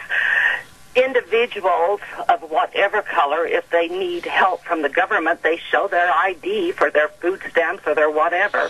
And when, like I said earlier, we're going to get smokes or alcohol, you show your ID. So don't tell me you don't have an ID. Amen. Let me ask you one other quick... My daughter that's mentally handicapped, she wanted an ID so she could fly on the airplane with us. Yes. So yes. Just don't tell me you can't do it. It's easy to do. Let me ask you one quick question. I've only got about 30 seconds, and I got one other call. What are your thoughts quickly about the elongation of the voting process? Instead of just one day that it used to be, now it's almost a month. It's ridiculous. It's absolutely ridiculous. If voting's a priority to you, you will make it happen. Amen. That's all there is to it. Yes, sometimes things have come up. It's frustrating when it does, but when it comes up last minute, you didn't know beforehand that you weren't going to be able to do that anyway. That's right. God bless you. Call in more often. I like you. Thank you very much. Goodbye. All right. Caller, quickly. I've only got about 30 seconds left in this hour. Go ahead. Yeah, Zeb, I don't know if you talked about this, I just wanted to make another announcement about another Democrat. He's going to be at the Minidoka County Courthouse today at 2 o'clock, called Simpson. Okay. Thanks.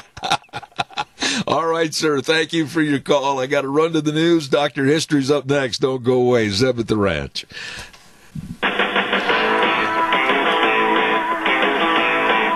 I thought the wind had died down today, but Dr. History just walked in. Windy Doctor. All right, hold on. He'll have his time on the air in just a moment. Zeb at the Ranch brought to you by our major sponsor, your Magic Valley. Les Schwab Tire Centers, all 7 locations serving you with a great big spring tire sale right now. Along with our friends at Burley Physical Therapy and Rehabilitation at 1263 Bennett Avenue, Suite 2 in Burley, helping you get back to being you. Before we start Dr. History this morning, I want to remind everybody about our dear, dear friends. They've been with us for a long time, and they do a great job. Lee's Furniture, Floors, and More. 459 Overland in Burley. Boy, they've got all the mattresses in stock for a good night's sleep. They've got all the floor coverings, all the carpet, the tile, and the luxury vinyl plank. And they've got all the furniture. I've said it, and I'll say it again. They've got the world's greatest supply, I think, and all the different recliners. My goodness, pick out the one that fits you the best. You're going to be comfy. Jeff and his very knowledgeable staff serving you at Lee's Furniture, Floors, and More, 459 Overland in Burley. Open Monday through Friday, 9 to 5, Saturdays, 10 to 4. You stop in and see them today. Lee's Furniture, Floors, and More. By the way, guitar lessons. Can you play the guitar? No. You can't. Well, I used to. Very poorly, but I used to. And I've thought seriously about re-upping my guitar lessons with Marcus Meek. Marcus Meek Guitar Lessons, 1459 Conant Avenue in Burley. The number to call, make arrangements for your lessons, 312-9093. Boy, he is back and teaching all styles of guitar music. He is good. Lessons Monday through Thursday, 2 p.m. to 6 p.m. And he's also available to play at banquets and dinners. I'm telling you, the man can teach you how to play the guitar the right way. Marcus Meek Guitar Lessons, 312-9093. Well, it's that time on Tuesdays for this man to walk in wearing his buckskins, carrying a flintlock rifle and a coonskin cap, and that cap stinks. Good morning, Dr. History. I'm going to leave the hat out in the pickup. Please, the flies, yeah, the flies. Yeah. Good morning, Zeb.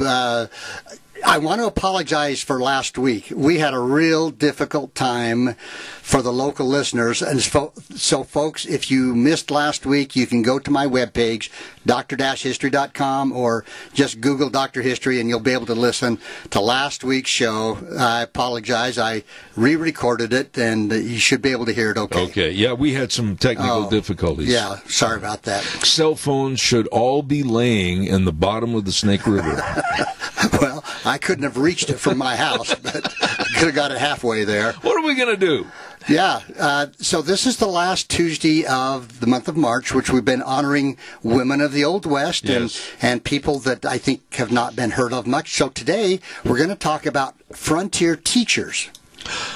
Wow, that's a good subject. Those people really, they had to be tough. They did, and you'll know as I go along here.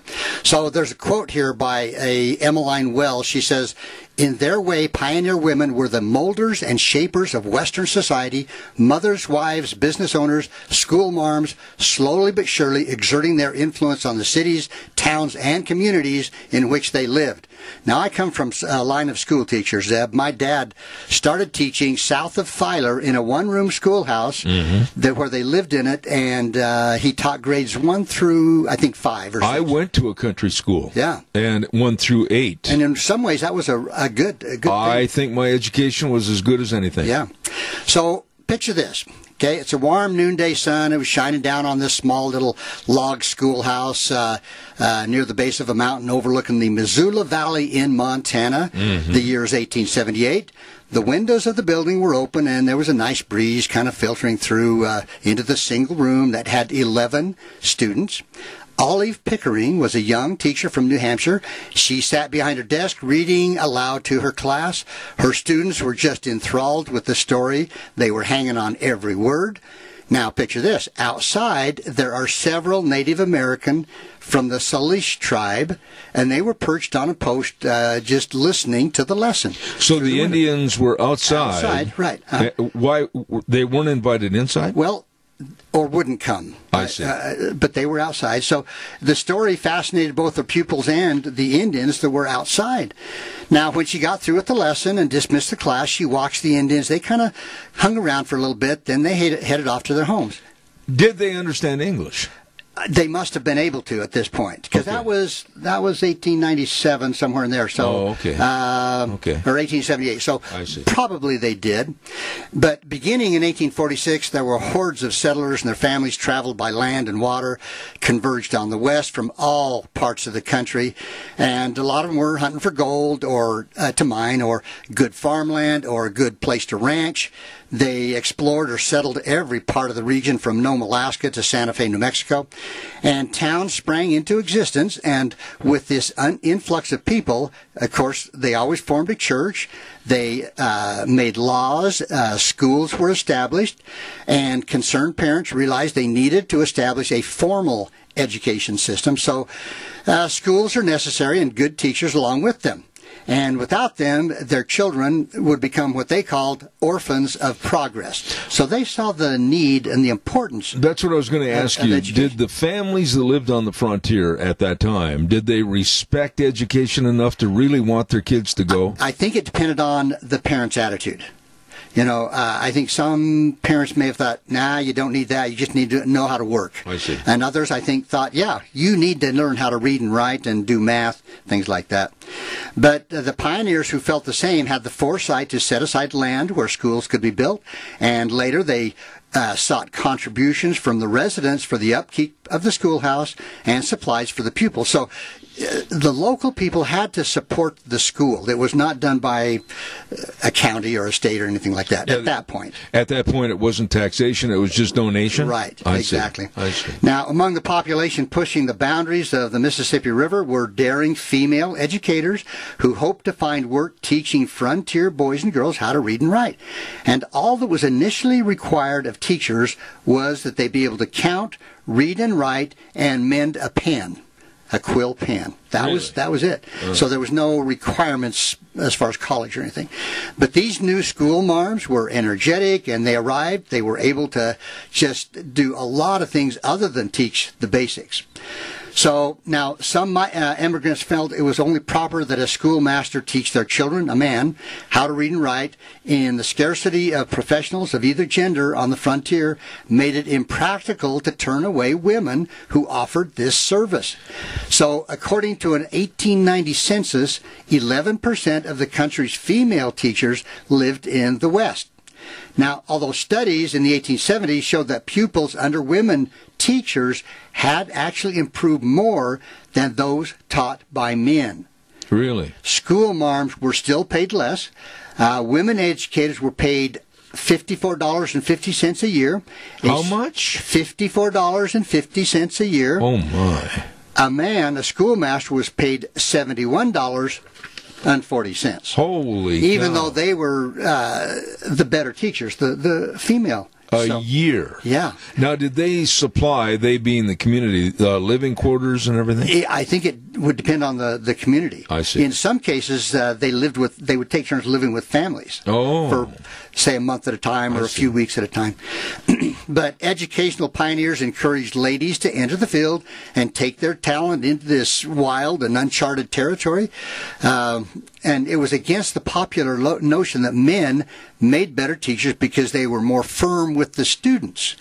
But I guarantee you there were some They didn't know my grade school teacher. Hey, I lived in fear for a few of mine. I didn't dare cross. Mrs. Kiltz, God bless you in heaven. Yeah. So between 1847 and 58, more than 600 female teachers traveled across the frontier to provide youngsters with an education. There were few opportunities for respectable work for women in the early 1800s. So teaching was the most popular profession for women in the 1840s. How did they make it on like $50 a year? Well, I'm going to bet that most of them did something else too. You know, sewing or whatever. But there was a gal by the name of Luella Fergus. She was a 14-year-old girl living in Illinois. It was the only thing she wanted to do. And she had a father living in Montana Territory in 1862, and she wrote him a letter and asking about the requirements that she needed to enter the field of teaching. And so what he said is, if you can do sums and fractions, you can teach. So basically, if you knew how to do a little bit of math, you could be a teacher. You were in. Yeah. Now, there's a lady that I talked about a year or two back. Her name was Sister Blandina. I remember that. And she was the one, if you go back and listen to that, she was one of the ones that nursed one of Billy the Kid's partners back to health. Yeah. Anyway, she taught in the New Mexico Territory in the 1880s for virtually no pay. Any funds that were donated to her for her work, she turned back into the school to be used to purchase writing utensils, books, upgrades to the schoolhouse. There was another lady, Sarah Royce, initially agreed to teach the children the 3 R's in her home in Grass Valley, California in 1857 in exchange for homemade preserves and eggs. So no money exchanged hands. So the motivation was just to improve the minds of boys and girls in the land. So you had to have a real passion, I guess, or dedication to wanting to teach. I was going to say, I mean, a lot of movies, Western movies, portrayed the early school marms, if you will. One in particular that I know you've seen, and it's been done 3 or 4 different times. My favorite was with Joel McCrea, the Virginian. Oh, okay. And see, his girlfriend was a teacher from back east that came out to the Wild West in Wyoming. And I'm going to talk a little bit about something related to that. Oh. So, but the teachers who did receive a regular salary felt that educating the youngsters was necessary for the betterment of mankind. And some actually believed that it was a divine duty. Really? It was kind of like a call from God to teach, okay? Yeah. Flora Davis Winslow in 1875, in her journal, she said, quote, I teach school because I wish to be independent and not beholden to my friends for a livelihood. I go west to do the will of my Father in heaven. Wow. Pretty impressive. Yeah. Now, for many students, their teachers were heroic figures who introduced them to a whole world of possibilities. The educators were resourceful. They were tenacious. They were fearless. Olive Mann Isbell and Hannah Clapp came to class armed with guns in order to keep their students safe from hostile Indians who threatened them. Are you kidding? No. Now, I'll tell you another story. Ooh. There was a school out here that the boys kept running off the teachers. Uh-huh. The next teacher that came in happened to be a man. He walked up to the front of the class, pulled out a 6-shooter, and laid it on the table, on the desk. He didn't have any trouble with the boys after Imagine that. Yeah, pretty amazing. Yeah. So Mary McClench Gray and Lucia Darling trekked hundreds of miles over treacherous country to bring their gift of teaching to boys and girls in the most remote areas of the Western region. Limited school books and supplies did not stop teachers like Eliza Mott from helping children to learn how to read. Now, why have I heard that name before? Did you do a story on her? I might have a long time ago, but get this, Eb. She taught the alphabet to her students using the inscriptions on tombstones at a nearby cemetery. That's how she taught them how to read. What a quaint little classroom. Yes. Come on, folks. We're going to go to the cemetery. Oh, I can't hardly wait. We're going to learn your ABCs, you know. But pioneer communities grew in prosperity and stability as a result of the work of these early teachers. Now, a lot of these educators displayed courage in other ways. In addition to her talent for teaching, Elizabeth Scott possessed a daring drive to see to it that neglected children in black communities had an opportunity to learn as well as the children of white settlers. In 1854, she opened the first African-American school in Sacramento.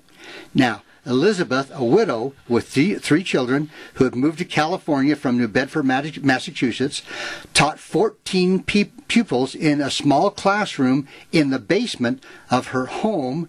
And just in a few years, 5 years, by 1859, the number of pupils enrolled at the school were more than 200. I need you to move that mic. How's that? That's good right there. So she was a pioneer in starting teaching for African Americans. They really were dedicated. They were. It's amazing. Now, Swedish-born teacher Elise Amelie immigrated to the Texas Panhandle in 1847. She did not have a teaching position, but she helped raise money to build the first school in the small town of Hamilton. Elizabeth Miller Wilson traveled to the Oregon Territory in 1851 in hopes of educating the native Chinook people, and she actually learned to speak the language. She took a teaching position at the reservation, and just an amazing, again, dedication to learn a language. You had no idea what it was. But without the schoolmarms who came over the plains to be instruments of good, westward advancement, it would have stagnated. I mean, education was absolutely critical. Now, one of the first and only textbooks children used in classrooms across the frontier was the Bible. No.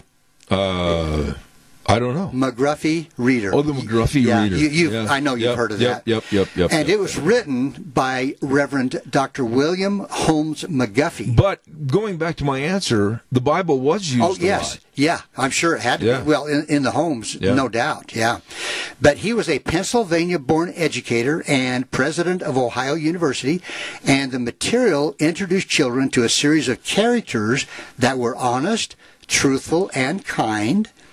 The easy-to-follow, predominantly one-syllable word fables of people of every age and from every walk of life. And the book contained a total of 55 stories. Wow. And that was used, who knows how many thousand. Do you have a copy of that? I do not. I think it would be fun to have that. I was just going to say, and I'm not trying to be funny, I mean, that would be really a keepsake on a bookshelf. It really would. So I'm going to tell you about some rules for teachers. Okay. In 1872. Number 1, teachers each day will fill lamps and clean chimneys. Clean the chimney? Well, now, I think that may be the chimney on the lamp, wouldn't you think? I don't know. I mean, what's this? It can't be the fireplace chimney. I wouldn't think it would be. To do that every day? Yeah. I think didn't they refer to the glass on a lamp as the chimney? Because they would get kind of smoky. Yeah. Okay, so number 2. Each teacher will bring a bucket of water and a scuttle of coal for the day's session. What's a scuttle? That's like a bucket. It's a bucket with a kind of a lip around it. Okay, but why did they have to bring in the coal? Because I suppose that's the only thing they had to heat their Franklin stove with. Okay, all right. So they probably didn't have an actual fireplace. I see. Just one of those metal stoves. I see. So, number 3, make your pens carefully. You may whittle nibs to the individual taste of the pupils. Huh. So... okay, I'm assuming the feather pins, the quill, and then whittle it down so it fits their fingers or whatever. I guess. Yeah. Okay. So men teachers may take one evening each week for courting purposes, or 2 evenings a week if they go to church regularly. You got it. Yes, sir. In other words, if you're going to date, you better go to church. There you go. Now, number 5, after 10 hours in school, the teachers may spend the remaining time reading the Bible or other good books. 10 hours a day? 10 hours a day. Wow. Now, I can't imagine the students being there for 10 I can't hours. either. And maybe it was just they had to be in the school. I don't know. So number 6, women teachers who marry or engage in unseemly conduct will be dismissed. So they couldn't marry. They're gone. Yeah. Number 7, every teacher should lay aside from each day a goodly sum of his earnings for his benefit during his declining years so that he will not become a burden on society. Pretty hard to do that on $50 a year. $54. Well, and if you're only getting eggs and, holy what do you put away? They're not going to keep forever. Yeah. Number 8, any teacher who smokes, uses liquor in any form, frequents pool or public halls, wait for this one, Zeb, or gets shaved in a barber shop, will give good reason to suspect his worth, intentions, integrity, and honesty. You're kidding. So evidently, the barber shops were not a place that you should frequent. I see. For whatever reason. Oh, my goodness. Number 9. The teacher who performs his labor faithfully and without fault for 5 years will be given an increase of 25 cents per week in his pay. Why? Providing, Zeb, the Board of Education approves. Why? Don't go spend that foolishly. That's a whole $1 a month more, Zeb. Holy cow. Isn't that amazing? Yeah. I mean, it's just... like I say, I've got, my dad was a school teacher. I had 2 uncles that were school teachers. I had a daughter that taught for a while. But I got to ask you, when did they start a certification process? I don't know when that actually started. I know my father and a lot of the teachers in this area went up to Albion. It was called the Southern Idaho College of Education, and also called the Albion Normal School. And at one time it was considered to be going to be the county seat of Cassia County, but then the government closed the college, and of course then it ended up down in Burley. But I appreciate some of my teachers. I really have to say that I had some teachers that had a huge influence on me, and when I got to college I had a professor that really, really influenced me to the fact that I came to the realization that I could do better in college. I just had to work harder. Yeah. And I appreciate forever his attitude towards, you better get to work or you're not going to be in my class kind of thing. I had teachers like that, and I go back to my grade school teacher, Mrs. Kiltz, and believe me, that lady had the biggest influence on my life. And I had an occasion when she was 97 years old. I flew home to see my family one time, and she was in a retirement home, a rest home, and I made it a point to go see her. And that was the greatest treat that I ever had in my life. Yeah. Well, like I say, to me, there's several professions that are underpaid: school teachers, firemen, and policemen. Oh, absolutely. In fact, around here, a lot of the school teachers, I'm going to say most of them, had other things. Like, we had a farm. Yeah. So in the spring and the fall, we spent a lot of late nights getting crops in, and in the fall, getting a lot of crops, hay and stuff. So I enjoyed that. We have never, in my opinion, really gone in depth into the teachers in the Old West. Right. And I actually have given 2 or 3 stories in here about some of the teachers. Wow. But one of them was a lady that was in the Donner Party. Really? Yeah, Martha Graves, I believe. She was in the Donner Party, and she was in the rescue party that left and headed over to get rescued. Wow. She survived and became a school teacher over there. Oh, my. Now, that's a story I want to hear. Yeah, and I have done that. It's quite a while ago. Okay. This Martha Graves. Dr. History, you hit it out of the park. That was interesting. Well, it's a profession that's near to my heart. Yeah, I can see that. My father taught me 7th grade PE, 8th grade math, 9th grade driver's ed, and 9th grade basketball coach. As far as the driver's ed is concerned, your dad let you slip a little bit on certain things. Well, you still ran over my water deals in the lawn. Okay, the funny thing is, he didn't do that with my next 3 brothers. I guess he figured he ruined me and didn't want to take a chance with my brothers. I love this program. Some of your stories are absolutely excellent. Thank you very much. Dr. History right here on Zeb at the Ranch. Next week, you've got the material all set up. Oh, absolutely. You know how I am. Oh, I do. That's what scares me. Anyway, we're going to take a little break and send it back over to our main studios. And before we do that, though, I want to remind everybody about Edith's Cafe.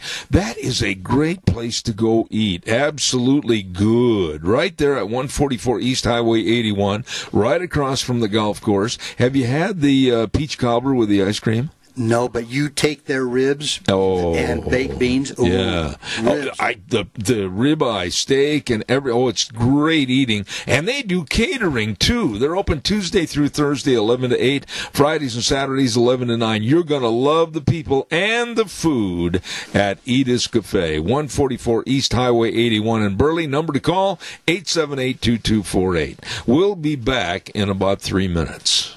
And now, Now back to Zeb at the Ranch on AM 1230 KBAR. To reach Zeb, call 436-2244 or toll free 1-866-927-4587. And now, here is Zeb Bell. Oh, thank you very much and welcome back. It's time for the Idaho Legislative Update, and it's brought to you by Handy Truck Lines, a very efficient, safe, and dependable service provider that has grown throughout the generations to serve you and all the western United States. Founded in 1928, these folks are absolutely committed to providing transportation services to Idaho and all the surrounding Northwest. Excellent job. Handy Truck Lines, 400 West, 100 South of Paul, 438-5071. With us on Idaho Legislative Update for today, my dear friend, Representative Fred Wood. Good morning, sir. How are you? Good morning, Zeb. You haven't blown away, huh? I'll tell you what, I've said it before and I'll say it again. Yesterday I looked like a fat Mary Poppins holding on for dear life. I'll tell you, that was some wind, but all the trees and buildings survived here, so... Well, I'm glad that you're all right, and I want to get started this morning on the legislative update. Where are we? I mean, that sounds like a very simplistic question, but as far as the legislative session for this year, where are we? Well, as of this morning, the Speaker had a Chairman's Committee meeting this morning, and so here is the update as I know it. Of course, we took a break, and this is the second week of the break. We did that because we had an outbreak of COVID in the State House, 4 legislators and a couple of staff members. All are recovering well, thankfully, save for one. We have one staff member that is still in the hospital in the intensive care unit, but hopefully will do well. We will go back on the 6th, which is Tuesday after this coming Easter weekend. And we made the decision this morning we're not going to take up any new subject, Zep, where we've got a full 2.5, 3 weeks to get all of the subject matter, a lot of which has been unaddressed, but it's been under discussion and some bills have been introduced. And so hopefully we can be done with that in 2.5 to 3 weeks, have all of the budget set, and be home. So that is the plan at this point in time, and so I guess some of the outstanding issues, I'll click off just a few, and then others that you may want to ask about or think about. Number one, of course, is the property tax issue. The Senate did have a bill. They took it out. It passed the committee. They took it out to the Senate floor, and that failed. With 18 no votes to 17 yes votes. So there have been negotiations undergoing how to tweak that bill. My understanding is they had that bill to the point to where at least our local units of government here had signed off on it. I haven't verified that with them, but that by word of mouth is what I heard. But so property taxes, I've not seen a new bill, but apparently one is in the works and coming. With respect to income taxes and income tax relief, the House did pass a bill. It's over in the Senate. My understanding is the Senate is considering amending that bill. How they're going to amend that, discussions are still ongoing, and there's no concrete proposals at this point in time of how they intend to amend that.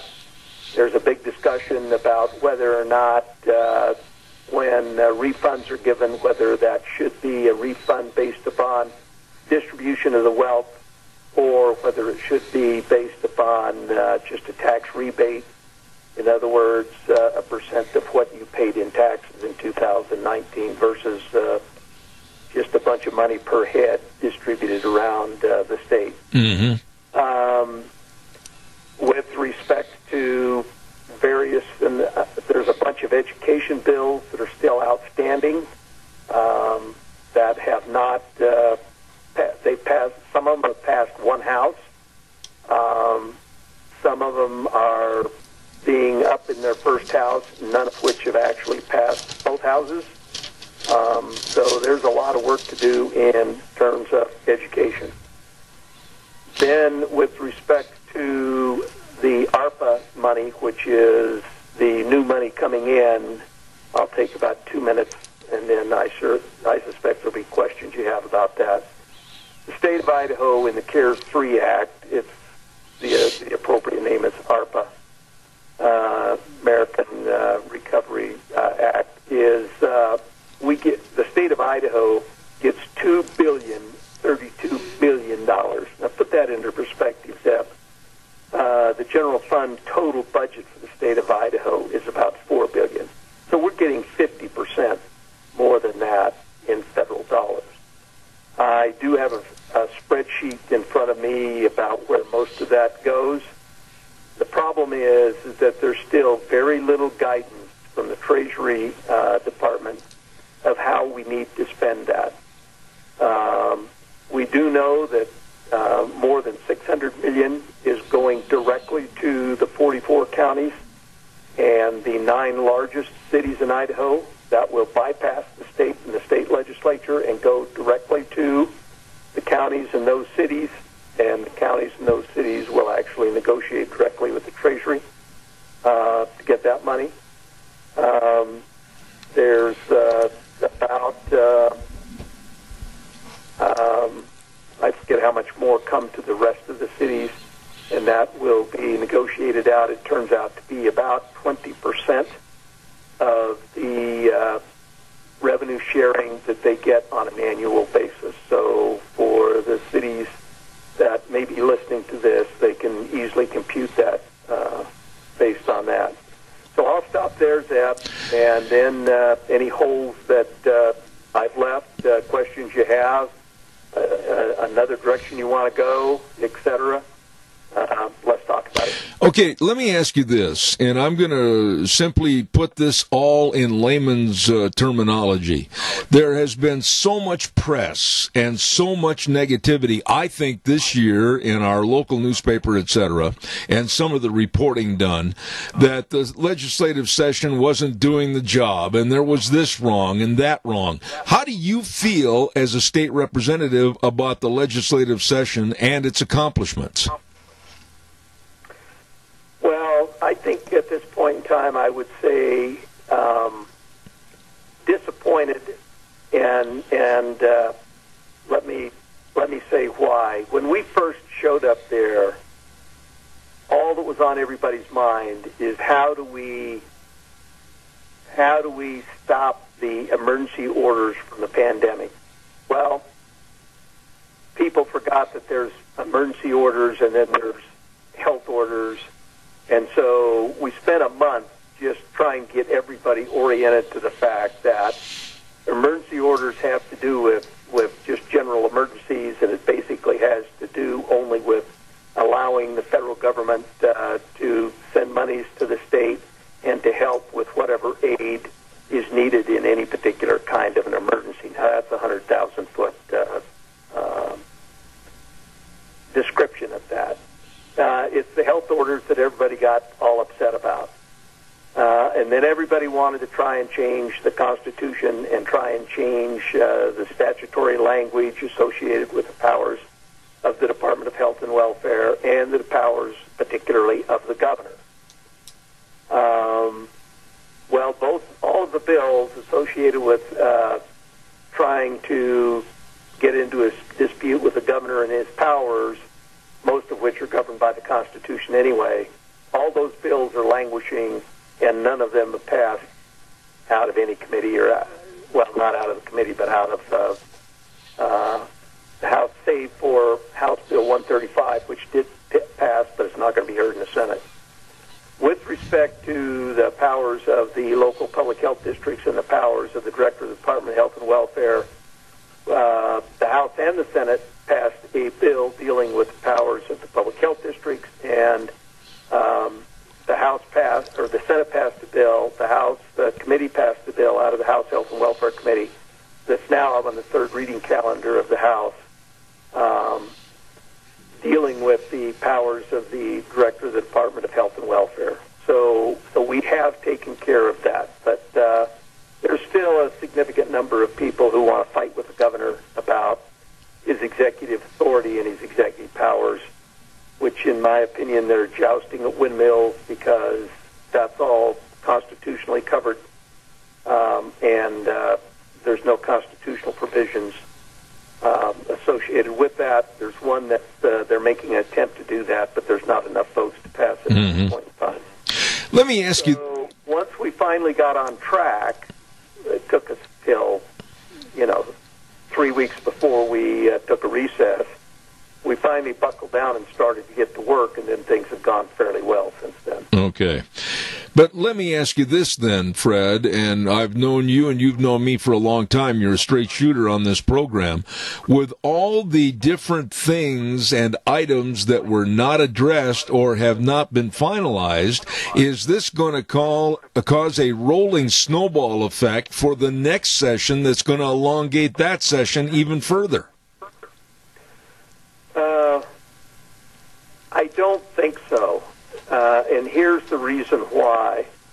Most of the issues that would prolong this one, and actually is prolonging it at this point in time, is the fact that everybody knows that this money's coming in, and the legislature wants to have a say, and rightly so, in how that should be appropriated, how that money should be spent. We will know all of that come next year. We'll be working on that over the interim. By the time January shows up, I think there will be a very good idea of exactly how to spend that, etc. Then secondly, we have reapportionment, Zep. And thirdly, everybody that's going to run is going to have to run in a new legislative district. And people are not going to want to be in Boise, Idaho, fighting about money or anything else when they have to run for re-election. And that's the most powerful tool to get the legislatures out of Boise. And I think that's exactly what we're looking at. So I don't think that that's going to elongate the next session. Let me ask this question, and I might be a little naive in asking this, but with the ever-changing daily changes that the Biden administration is trying to impose on America, how much does that have an effect on you as a legislator and planning for the next legislative session this next January? Well, that's the whole... I mean, it has everything to do with it. We're not getting that much guidance yet out of the Treasury Department about what we can and can't do with these funds. And so one of the things we talked about this morning, and one of the commitments that both the governor has made and the legislature has made is this: every penny that we do not have to spend in fiscal year 2022, we're not going to spend. We're creating a bucket. We're going to put all of the fund in there, and we're going to keep them until we've got time to figure out. Now, the good thing about it is we know that most of the money we're allowed to spend in FY23 and FY24. So we've got time to figure out how to appropriately spend that money. Thank goodness only a small portion of it, about $600 million. I guess I'm bad. That's how could that ever be a small portion? I don't know, but I'm still Burley, Idaho. $600 million is a hell of a bunch of money. But anyway, what I'm saying is we've got time to figure out how to spend most of it. But to answer your question, it's a real problem, Zeb. Absolutely. Let's talk about infrastructure just a little bit, Fred, and also education are a couple of the issues I wanted to get into. The Biden administration is looking at horrendously big trillion-dollar bills to cover the infrastructure. How does that affect the state of Idaho? We don't know yet. I mean, there are rumors, but I certainly have not been privy to any kind of even ideas of what's going to be in that infrastructure bill. Now, my understanding is, I read an article yesterday that Biden is supposed to make some kind of an announcement this week and another announcement next week in the first general outline of what they intend to put in the infrastructure bill. So I suspect it's going to be heavy in transportation. I've heard that it's going to be heavy in transportation, and I've heard that it's going to be heavy in other infrastructure projects, such as perhaps water projects. And I think they're talking an awful lot about broadband infrastructure projects also. Okay. Fred, we have a caller with a question, and I'm running out of time. Go ahead, caller, please. You're on the air. Dr. Fred Woods, is Dennis Hakes calling. I talked to you a month ago, maybe a month and a half, and it was concerning the mask mandate, the $300 fine and or 6 months in jail if you didn't put a mask on when you left your house. And you told me that 60% of the responders to that bill were in favor of this mask mandate. I just wondered, are you still willing to stand by that statement?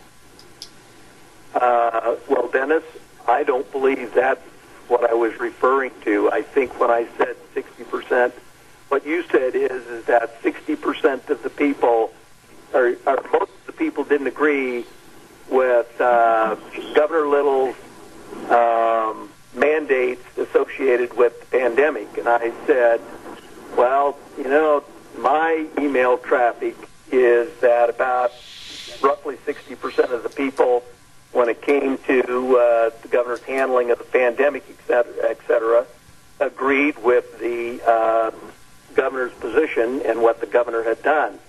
I would remind everybody that there never was a state mandate for masks. There was recommendations, and there were local governments and municipalities that had mask mandates, but the state never had a statewide mask mandate. How was your vote, sir, on that bill? How was your vote? Was it for the mask mandate or was it for not? Which bill are you speaking of? I'm talking about the one to the $300 fine, 6 months in jail. I don't recall.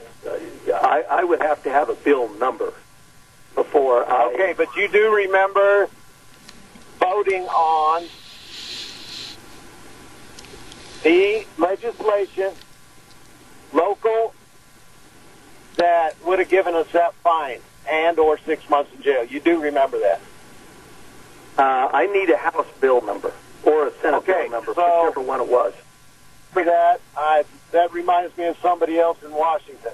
Number two, how do you feel about breaching the dam on the Snake River? Totally opposed to that. Okay. Does that answer your question, caller? Oh, sorry, I just hung up. Oh, okay. Well, I didn't know that he was cut off. Fred, I'm glad that he asked that last question because I am adamant, and I've done my own research, and having been in the grain business in earlier years, I think I know quite a bit about the river traffic, the barges versus the transportation on the interstate. I think this is one of the, I'm going to use simple terminology, dumbest approaches I've ever heard in my life to breach the dams. Follow up quick. I've got about 3 minutes left. You know, I'm not sure what he's trying to do there, but I was on the governor's salmon task force to try to figure out a way to solve the salmon issue.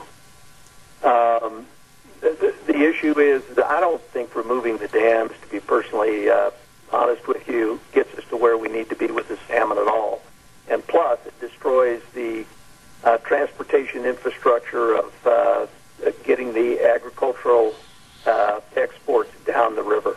I just don't see the value of it. I don't see the value of what it does to the electricity generating infrastructure, etc. I just don't. I just don't agree with that. I just simply don't. I mean, maybe I don't see it, and I agree with you, Zeb. One final thought, and I've got 1 minute left. What about the different education articles, if you will, that are left on the table?